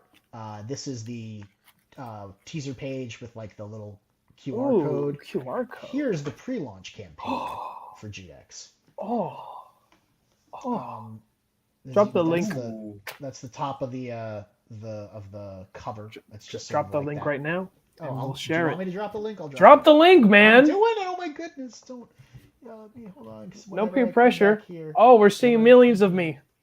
All of us. It's just bothersome. All right, so the you can put up the campaign page that way you don't have to worry about like seeing a million me's again. You're doing it again. We're doing it here. We're doing it again. Cool. I was gonna say you go, but here. So the idea is it's set in 1941 during the Nazi occupation of France. So the black and white style really fits the aesthetic really fits the setting, right? I love the art on this. I think it's fantastic. What you see is what you get, right? It's Judex killing Nazis and trying to liberate France and helping France find her heroes. So the first issue is it just kind of establishes Judex's presence in France, and this guy here, this cop, he's sort of the central figure of person of interest. So Judex is the judge, and he judges your guilt. He is kind of a cross between the Shadow and V for Vendetta. I had a feeling it was going to be like V for Vendetta type of feel to it, with like the mysticism and magic of the Shadow thrown in. So he resides at a place called the Court of Miracles, and inside the Court of Miracles are all of the different historical and legendary objects that contain the spirit of Paris. Wow. So like there's D'Artagnan's sword. There's the helmet from the Man in the Iron Mask. There's the chandelier from the Opera House. There's his gun is the Widow. So it's a lot of I guess like French culture. It's steeped in that rich cultural relevance. And what Judex is trying to do here is that Paris's people have pretty much given in to the Nazis. They have capitulated. Their city has fallen, and he's trying to rally them and stoke the will to resist and rebel and overthrow this occupation in their hearts in a way only Judex could, right? Using his magic, his cloak of midnight, all of the different like mystical objects in his arsenal that you'll see used over the course of the book. And I just got unshare my screen for a second because Okay, gotcha. I'm gonna have to pop this out and go Mhm. into a different DM for you to show you this. I just got this from Odin. You can share me again. Oh wow! I literally just got this like an hour ago. That's This awesome. is the villain, the primary villain that you will see meet and who will be hunting Judex over the course of the city. And this is I called him what is his name? It's something von Ritten, and I call him von Rittenstein because Right. he's like Dracula. But yeah, he's a Templar or a Teutonic Knight, I believe. Ooh. And he's extended his life through the use of different magical relics. And he's reluctantly working in the Nazi ranks, sort of for Himmler, doing the whole arcane, arcane talisman magical object retrieval. He's looking for the Spear of Longinus. And so he comes to Paris, and he's going to go up against Judex, who's like caring for all of the French relics, and there's going to be a wonderful battle. So that's Judex. Judex issue 1 is going to be launched in July, and then there's this. This is the Field. Wow! I love the Field. Holy the Field cow. is cybernetic Captain America. What? He's Captain America meets the $6 million man, right? That's Incredible. so sick. I love the logo. The logo's Eric Hodson. You like the art? That's because it's Kevin Keane. Kevin Keane is on Scorched right now. He's working for Todd McFarlane. Doing Damn. Scorched. This was his Oh, test page. Kevin Keane. Yeah. Yeah, Yeah, I know this- Kevin. He's awesome. He is. He really is. This was his test page. This is not a cover. Wow. This was him going, I'm going to draw the Field fighting a bunch of dudes. And I was like, and I'm going to use that as the promo. It's That's awesome. perfect. And so, Kevin, man. once again, Odin was like, I got a story while we were working on Judex. He's like, I got another story, Neff. And I was like, what you got, Odin? And he's like, I got a story about a soldier who loses half of his body to an IED in Iraq. Now, I don't know if you know, but Odin's a veteran. So veteran Wow. things are very important to Mike. It's one of the reasons that he loved what I did with Mavericks, which is also one of the reasons he's writing one of the stories for the next campaign. That's awesome. So he really wanted to do something with this soldier who got rebuilt, and we were talking about it, getting down to the essence of it. And I was like, what you got to do is to capture this guy, you have to find not the whole I've made peace with my disability. You have to find the I don't want to be like discarded and thrown away. I want to make myself useful to the fight again. So there's this whole element of he made peace, he was okay, and then he realizes that these people treat him like he's made of glass, right? And he's not. Like he gets mad in this one section that Odin wrote where like a guy is kind of holding the door open for him because he's in his wheelchair, and it makes him angry, which is a weird reaction, right? Like you wouldn't think of that. The whole thank you for your service. He's like, I'm not done serving. So he undergoes this procedure. Wow. He undergoes this procedure to become Cyborg Captain America. And the first issue is a lot of fun. I don't know why, but Nazi bunkers are kind of a thing for Odin. But this time it's not Germans. Yeah, we had to move away from that. I feel like he's more like a combination of Captain America and RoboCop in a way. Yeah, you could see that. There's some Cold War, old Cold War era stuff going on here. There's actually, this is the drive you're getting to see right now. This is a wraparound cover. Man, you and your Holy wraparound covers, those cow, are dude. I incredible. love them. For real. I love wraparounds, man. I love wraparounds. I just thought that this was great, and we have it colored too. I don't know why the colored version is not uploaded into the drive. That's a problem. It should be in here. This was the concept art sheet colored by Wow. Matt Yaki. Oh my gosh, dude. Aaron Elfecci designed the character, and that was his wraparound. That's the Alfecci wraparound. And Yaki colored it. It's gorgeous. If I can find it in my drive, I will. Matt, actually, he just unshare me so I can go into my Yeah. Before Just go to my email before real you share quick. everything Yeah. you're not supposed to share. Oh, hey, it's okay. Hold on. Let's find Matt Yaki. There he is. Then we've Oh got man, I see a lot this. of stuff Yeah. I'm not supposed to see. As you can see it, I just can't show it to the other people. Oh, good. There we go. Yeah. Share it now. Wow. Wow. Gosh dang, man. That's fantastic. So one of the really cool ideas that we were, when Odin and I were talking about this, we're really following this one guy, in his journey, and Odin kind of based the character off of his brother. So there's a lot of personal stuff wrapped up in this for Odin. Odin's also working in the capacity as a liaison between like next generation weapons in the U.S. government right now. Holy So crap. don't spread that around, but that's what's going on for him. So now he's all into like drones and like auto targeting guns and the new heads up display because he gets to play with all this stuff. So that's in this too now. But we're talking about this one guy, and I was like, well, why did you want to call him the Field? He's like, well, because the Field never retreats. That's like the idea in the That's U.S. crazy. military. Wow. That blue box full of stars, that's called the Field. And that's why the U.S. flag is flipped around on all of the U.S. military issued clothing and helmets and all of their gear. It's like, well, why it looks like the flag is backwards. And they do it because they want the stars facing the enemy. The Field doesn't retreat. So of course that's a line that I was like, and that's going right in the script.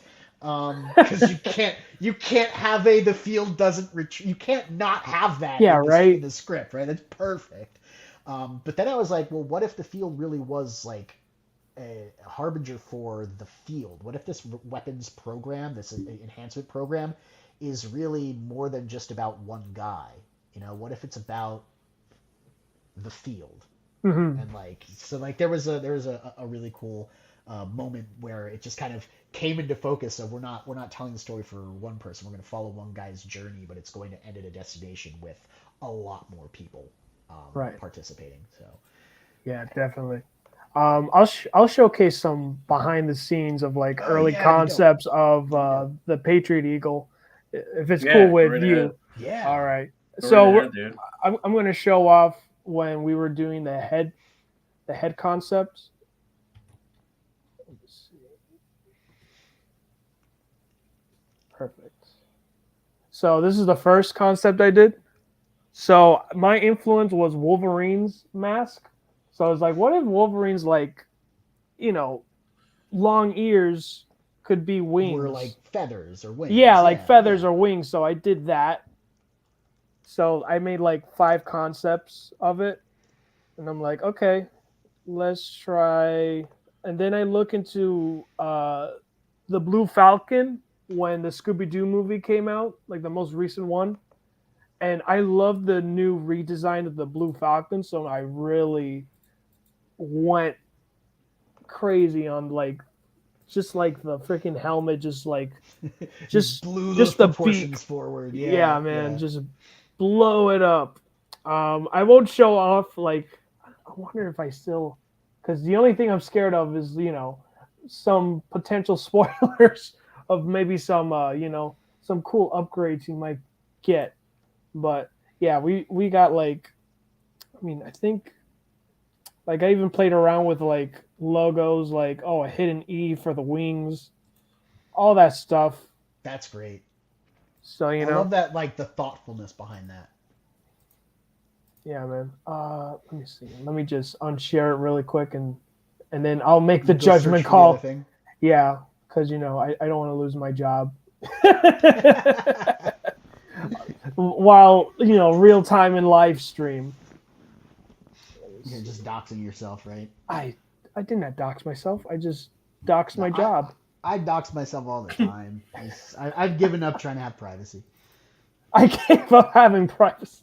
That's- Okay, yeah. Whatever. People are just gonna email me and stuff, and try and steal my identity. It's Okay, gotcha. Yeah, no, I think that's about it because the other one has like more like potential upgrades, to say the least. I like So- upgrades. Don't worry, you'll see behind the scenes. Yeah, I can't wait. Can't wait. But yeah. Oh, Scott, what are you doing, man? I see what I'm you're showing doing. a page. I'm showing You're a page. I showing. don't You want to care. show I off a love this. page? I don't Okay, care. he's It looks gonna great. he's gonna show a favorite page of his. Oh, nice. What we This got? is exclusive, One of them. guys. It's one of them. But this because is one we're- of my favorites. Since we're fully funded now, this is what you guys. This is our appreciation.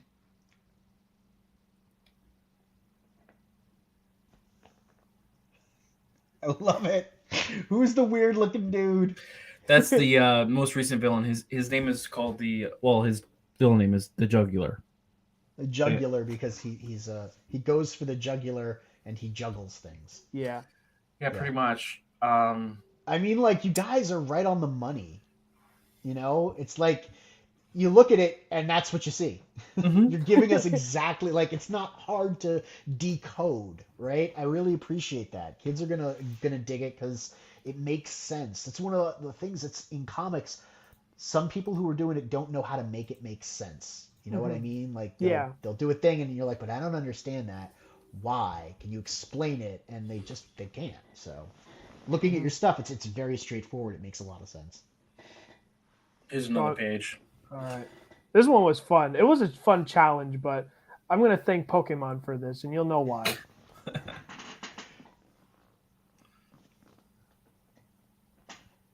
Oh, it's the Pikachu at the bottom.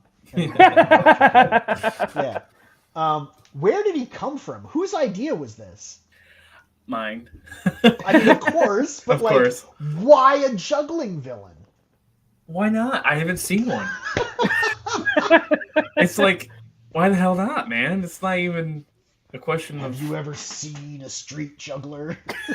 this issue 5 is called a street performance, so it's like, why not? Well, because when I think about villains, like, street jugglers are not first on my list. That's what I mean. Like, it's a wonderfully original idea for a villain, especially in an all ages book. It makes sense. It's not like a horror clown like It, right?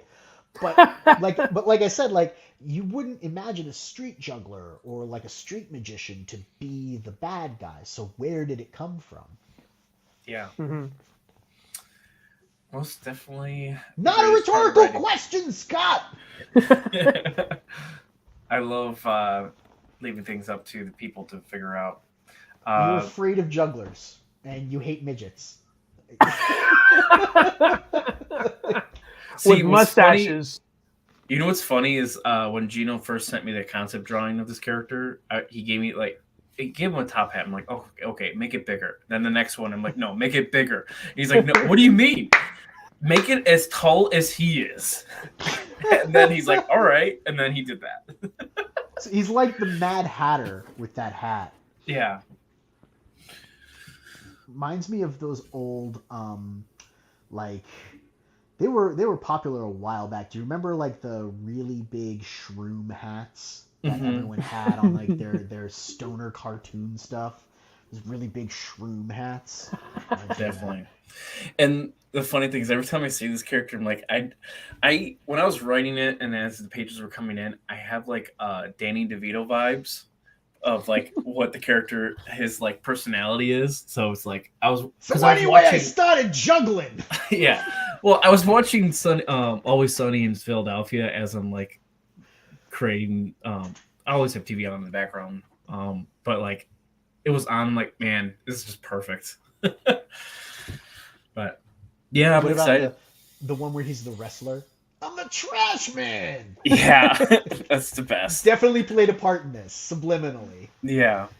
I throw the trash can in the ring and I eat garbage. Oh man. Whew. I have no words to say. You're overstimulated. Yeah. Oh, well, it's late now. We've been going for what? Like, it's 11 hours. o'clock. You started Yeah. at 9. Mm-hmm. So we can actually show this now, if you want to go back, show Neff the. Were you here when we were looking at the trading cards, or which ones we were gonna? No, I pick did up? not see trading cards. Ooh, Show me we trading got to cards. show it to them then. Yeah, I'll bring it up Oh, right man. now. Bring it up, man. So these are of course, the options that Ichthys is posted to put in the thing. But so Ooh. we'll go Okay. through each of them individually. So there's this one. Uh-huh. They're all different colors. See, he's standing in front of the Infinity Stones. Okay. Pretty much. Okay. Okay. And then there's a video of time lapse. But the one that I think me and Ichthys really liked was this one. And I think it was this one. I like the orange and purple one personally. This one that one or the one at the end? Or is that the same one? I think it's the same one. I really one like too. that. There's something about the color compositions there. I guess the burnt orange, is that burnt umber? I don't know what this, you know the color, I don't. It really plays off of the clasp and the brown really nicely. Yeah. And that purple is a pop color that just kind of makes the yellow in the thruster rocket thing feel really great. And the rocks are like that dark, cold blue concrete feel. So it feels like all of the colors in this page really, bring that part together. But I don't know color theory. That's Frequency Girl. Frequency Girl knows color theory. I just look at something and I go, ooh, that's pretty. Yeah, that's most of the time that's me when I approve art. But I'm like, this looks great. Maybe just change this building because it's the same color as the character. Maybe we could just change that color so it's invisible. So show me the other ones that you like again. The blue one with the I yellow like the Infinity Stone. I like this one. I really like this one a lot too. Because Go to the one with the yellow Infinity Stone. Oh. Yeah, that. Kind of like a the rocket pack completely disappears. Yeah. But it is a good color combo. Yeah. I'll give it that. Definitely. So definitely the other one. If you were trying to choose between this and that's the one right there. If you like the blue background, I'd say go with this. Yeah. That is blue, right? That's not like cyan or taupe or something. No. Okay. It's blue. Okay. Just checking. Frequency Girl always laughs at me. I'm like, it's purple. She's like, that's not purple. That is the one color that we have the arguments about. And it was really? Same thing with Garrett. I would be like, let's make it purple. He's like, what do you mean? I was like, this color right here. He's like, that's lavender. What do you mean it's purple? Purple is purple. Math looks like the crayon to me. Right? I have the 64-pack crayon. It looks like purple to me. That's not really purple. That's more of a pink. It's kind of fuchsia right there. That's velvet. Exactly. I was like, I can't with this. Purple's a really, really finicky color, apparently. Yeah, everything it looks like purple to me, and one shade, but it's not. It's many shades, many hues. But yeah, I'm excited. Ichthys just finished this today or last night actually. So it was great. Yeah. So, really but this actual artwork for the trading card is a physical artwork. It is available on the campaign. I know we're just been blabbering here, but we do have actual physical artwork on this campaign. And I saw one piece. Yeah, let me grab them really quick. I'll be right back. Yeah, Ichthys has been in charge of the physical artwork, but yeah, so we have all three of them, and we already have someone already backed one, and so we're excited to get those out. This is the first time we've ever done physical artwork on a campaign, so I'm very excited and nervous at the same time. What time did you launch? 8 a.m. Oh, 8 a.m. Okay. Yes. Well, you can still do the whole funded in 24 hours thing, or funded in 12 hours. No, funded in 24. Because when I came on, it was 9 something, and it was a little bit.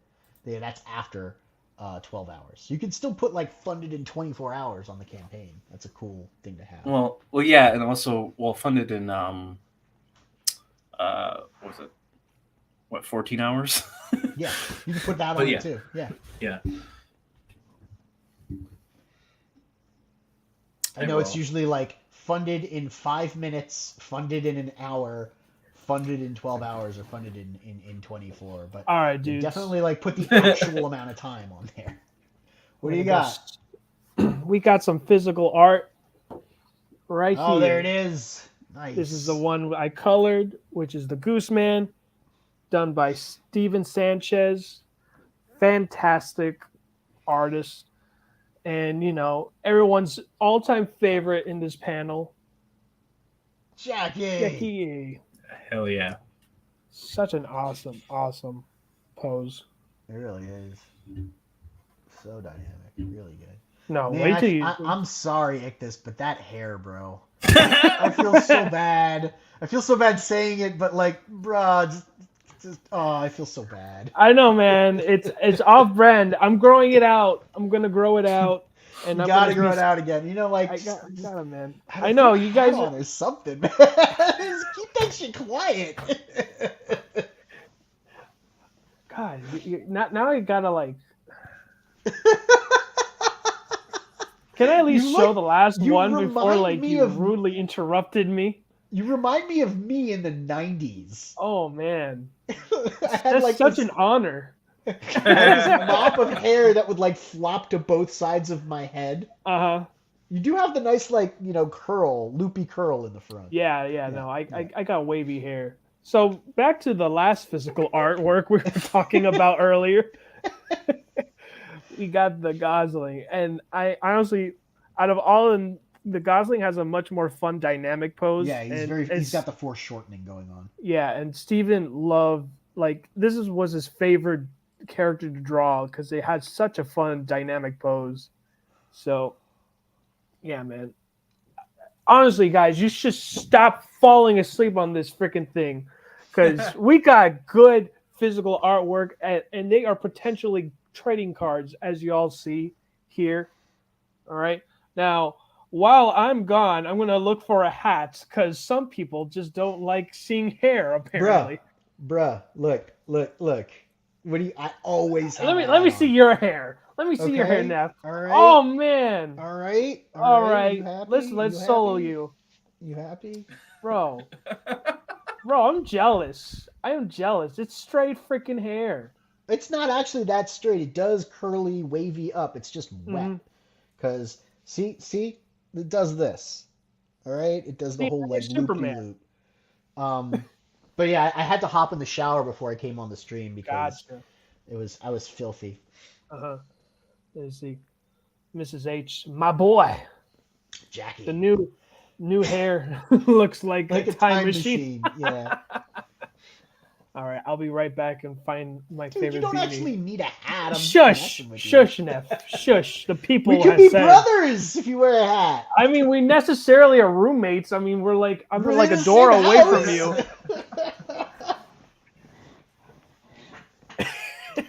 I know what you mean about that Jackie story, though. Trying to get the ending and constantly Yeah. rewriting, man. I worked on 3 pages today. I rewrote 3 pages. I don't know how many times. You know what I did today? 3 pages, over and over and over. I mean, I did a whole bunch of other stuff too that wasn't writing, but of the writing that I got done, I got 3 pages done. Now I feel That's accomplished because I know they are damn good. And I also showed them my editor. My editor was like, yes. And they were being rewritten multiple times because my editor was like, no. But I understand the whole like business of going through it over and over again and just not being happy. So when you say you're getting closer, I mean, that means that the story is developing to the point where you feel confident in its presentation, right? You're wearing a beanie? I love beanies. It's April! And Don't you live in Hey, Florida? Florida. yeah, I love wearing what else? I love wearing denim jackets too. Denim, I could see. That's like as long as you're not wearing denim and jeans and a denim shirt. As long as you're not wearing the denim suit, then I think you're okay. Okay. Like this is like I totally wear that. Yeah. I wear the denim shirt with the denim pants and the denim jacket. Yeah. You know I went I'm- to I was on a convention one time and it was like on a panel and I raised my hand and it's like, don't you live in Florida? Why are you wearing a denim jacket and jeans? It's like I like to look good, you know. I'm gonna get So you a denim tie for formal occasions, so you can wear your full-on denim suit. yes, you will complete my denim domination. I think if that's a word. What are the and you'll buy the like the Converse sneakers with the denim pattern on it. So like Okay. we're not helping you. This You is no, bad. no, We it's should not be doing this. We should not be encouraging him. I just question why am I even in customer service because I cannot. If you just look at my reactions, I'm like, Accurate. hmm. But anyways, let me actually show you one more Oh, I'm down. Yeah. that made me. I think what made even like Scott want to get Steven to was I commissioned him of a character as well. After this campaign is over, let me go solo really quick. And it's just a special gator of mine. Oh, dude, it's dope. Look at that arm. Look at that big beefy arm. Gonna drop doing an elbow drop Big elbow drop. on Yeah. some fools, messing with his swamp. That's the kind of gator I'd like to eat. How dare you? I feel insulted. I've never eaten a gator before, and I don't think I ever will. It tastes just like dark because- meat chicken. Oh, That's what it tastes like. why are you it tastes laughing? like- If this, My- it's my like you know heart. it's true. It's a little My rubbery. heart. It's a little rubbery, but it tastes like dark meat chicken. I actually seen a video and it's so funny. It's like I think like gator protein was like 66 and they're like we're gonna hunt some gators and this dude is like jacked. I mean jacked. I So felt it's like- bad because I saw like a little baby albino alligator, and I was like, I can't eat these things. And then I said, the sounds that they make when they're young, they sound like Mhm. little ray guns. They're adorable, man. And their mom like carries them around in her mouth yeah. as she swims around. I was like, oh, that's adorable. I still eat them, but I feel bad when I think about it. I think about when I think about it. Yeah. Oh God! Why you give me this image in my head? Hey, people eat other animals. Why not? Yeah. I mean, Yeah. you think of a Gators baby aren't gator. allowed in this People eat- conversation no more. People eat lamb. Oh geez, I soloed myself. I can't even hear I you guys. I feel bad about it, but I eat octopus. You know, like Oh, they deserve it. I'm sorry. They had it coming. Those are good bait. With those 8 arms, come on. those That's krakens of the overkill. deep. Yeah, Just Yeah. wait till they play volleyball. It's like they don't even need a team. bro, they have more brain activity than we do. The only thing preventing octopi from ruling the world is that they have like a 3-year lifespan. Oh, thank God. Like that's it. Like, they live 3 years, but in that time they learn how to use tools. They can learn by observation. Like they can watch you and learn to do something. What the? And they heck? have and camouflage too.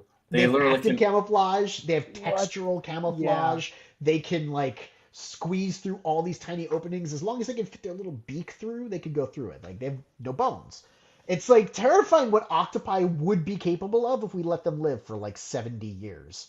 Oh God. Because they learn from each other, like Mhm. monkey see, monkey do. And you can Yeah. watch older octopi teach younger octopi how to get the crab in the bottle.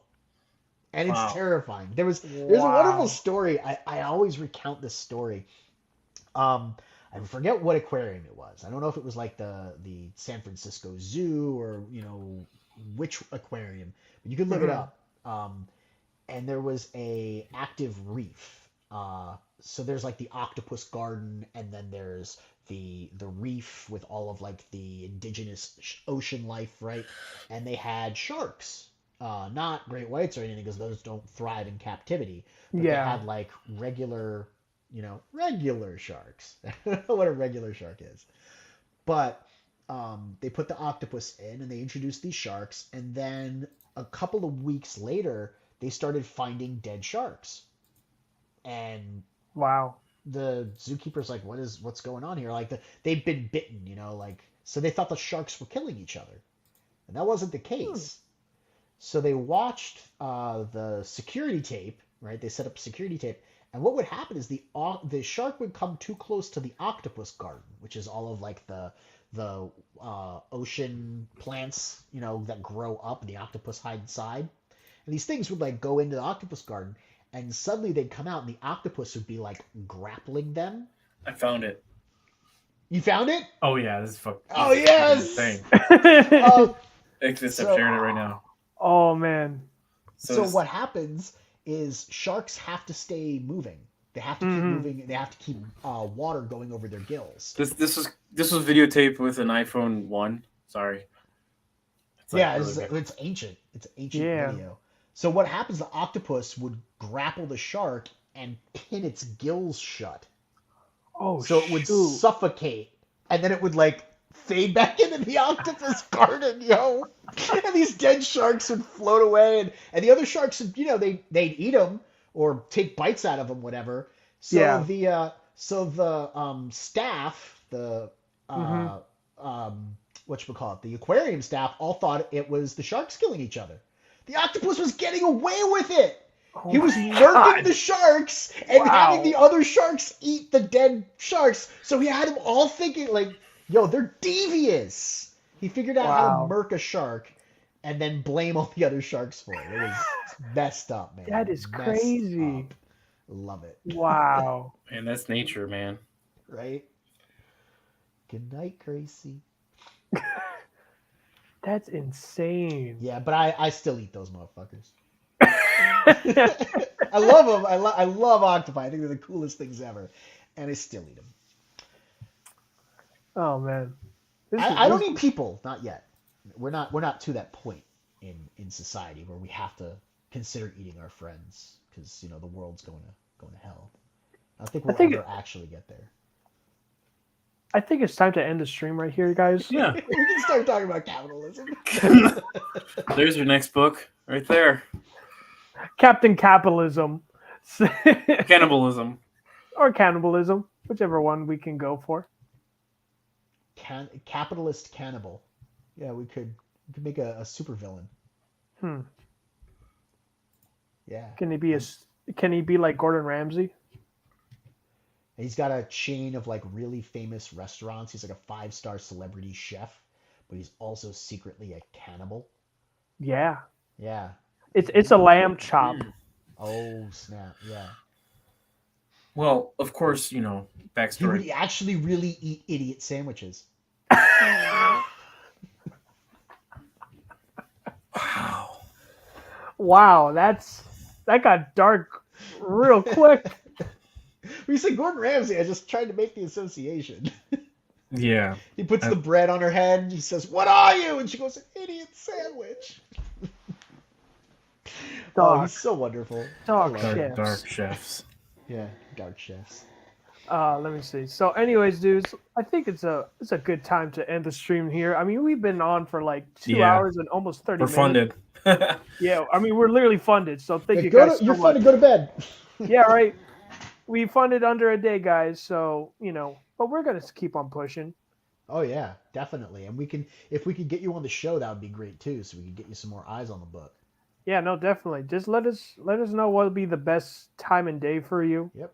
And, you know, because you're always going to be interviewing some amazing creators. So, and, you know, I'll be watching. I'll be lurking I've in the been chat. stepping back from interviews because we've Really? got so much on our plate. As you see, we've got Judex, we've got The Field. I've got Yeah. too many Maverick stories, some that I'm writing, some that I'm editing, because, like I said, we have these other people that we're working with, so we're editing those stories in-house. Mhm. There's always something that I'm doing. I already updated the campaign as well to say that we were funded in 24 hours. Awesome. 665 is a good number. Yeah, man. Yeah. You don't want to have one more dollar. Oh, That'd no. be bad. Yeah. That would be really bad. I might have to just donate $1 to you to compel other people to back it, to kick it up, you know. Hey, it's on there. range. Just kidding. Oh, man.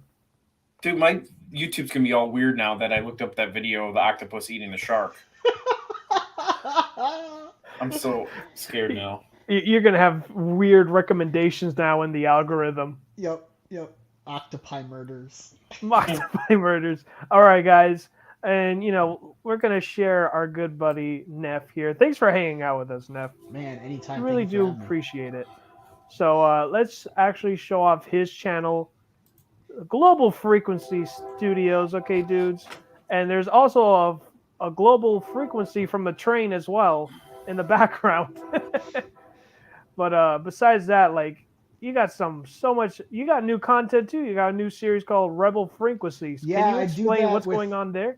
I do that with Adam Lawson from Gifted Rebels. Hmm. So that's why it's Rebel Frequency.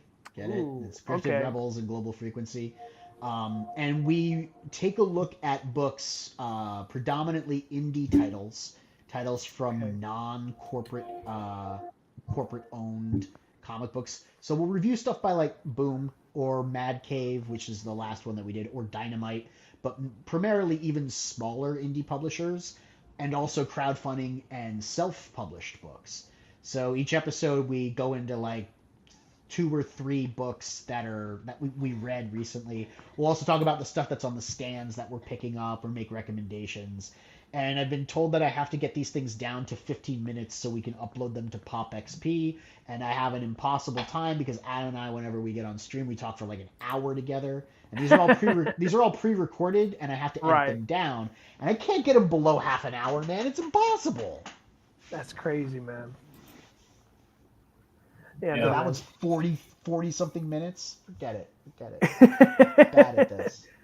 Yeah, no, I enjoy watching your content, Neff, and this new series too. It's fun to watch, man. It's always fun to watch your content, and just the new stuff that you're working on, bro. Mavericks, Thank you. my gosh, man, I just can't wait for Volume 2. Where's my money? Because I'm gonna keep throwing it at you. I But, can't wait yeah, to show dude. you all the secret things that we have in development, and I will tell you about those when we're not on stream because I don't want to Ooh. get people like expecting me to deliver that if I can't. Hmm. It's always All better right. when it's a surprise, right? Yeah, it Oh, definitely yeah. is. All right, dudes. Thank you all for watching the stream. You guys ooze of excellence as always. Remember, dudes, stay excellent. See you guys in the next stream.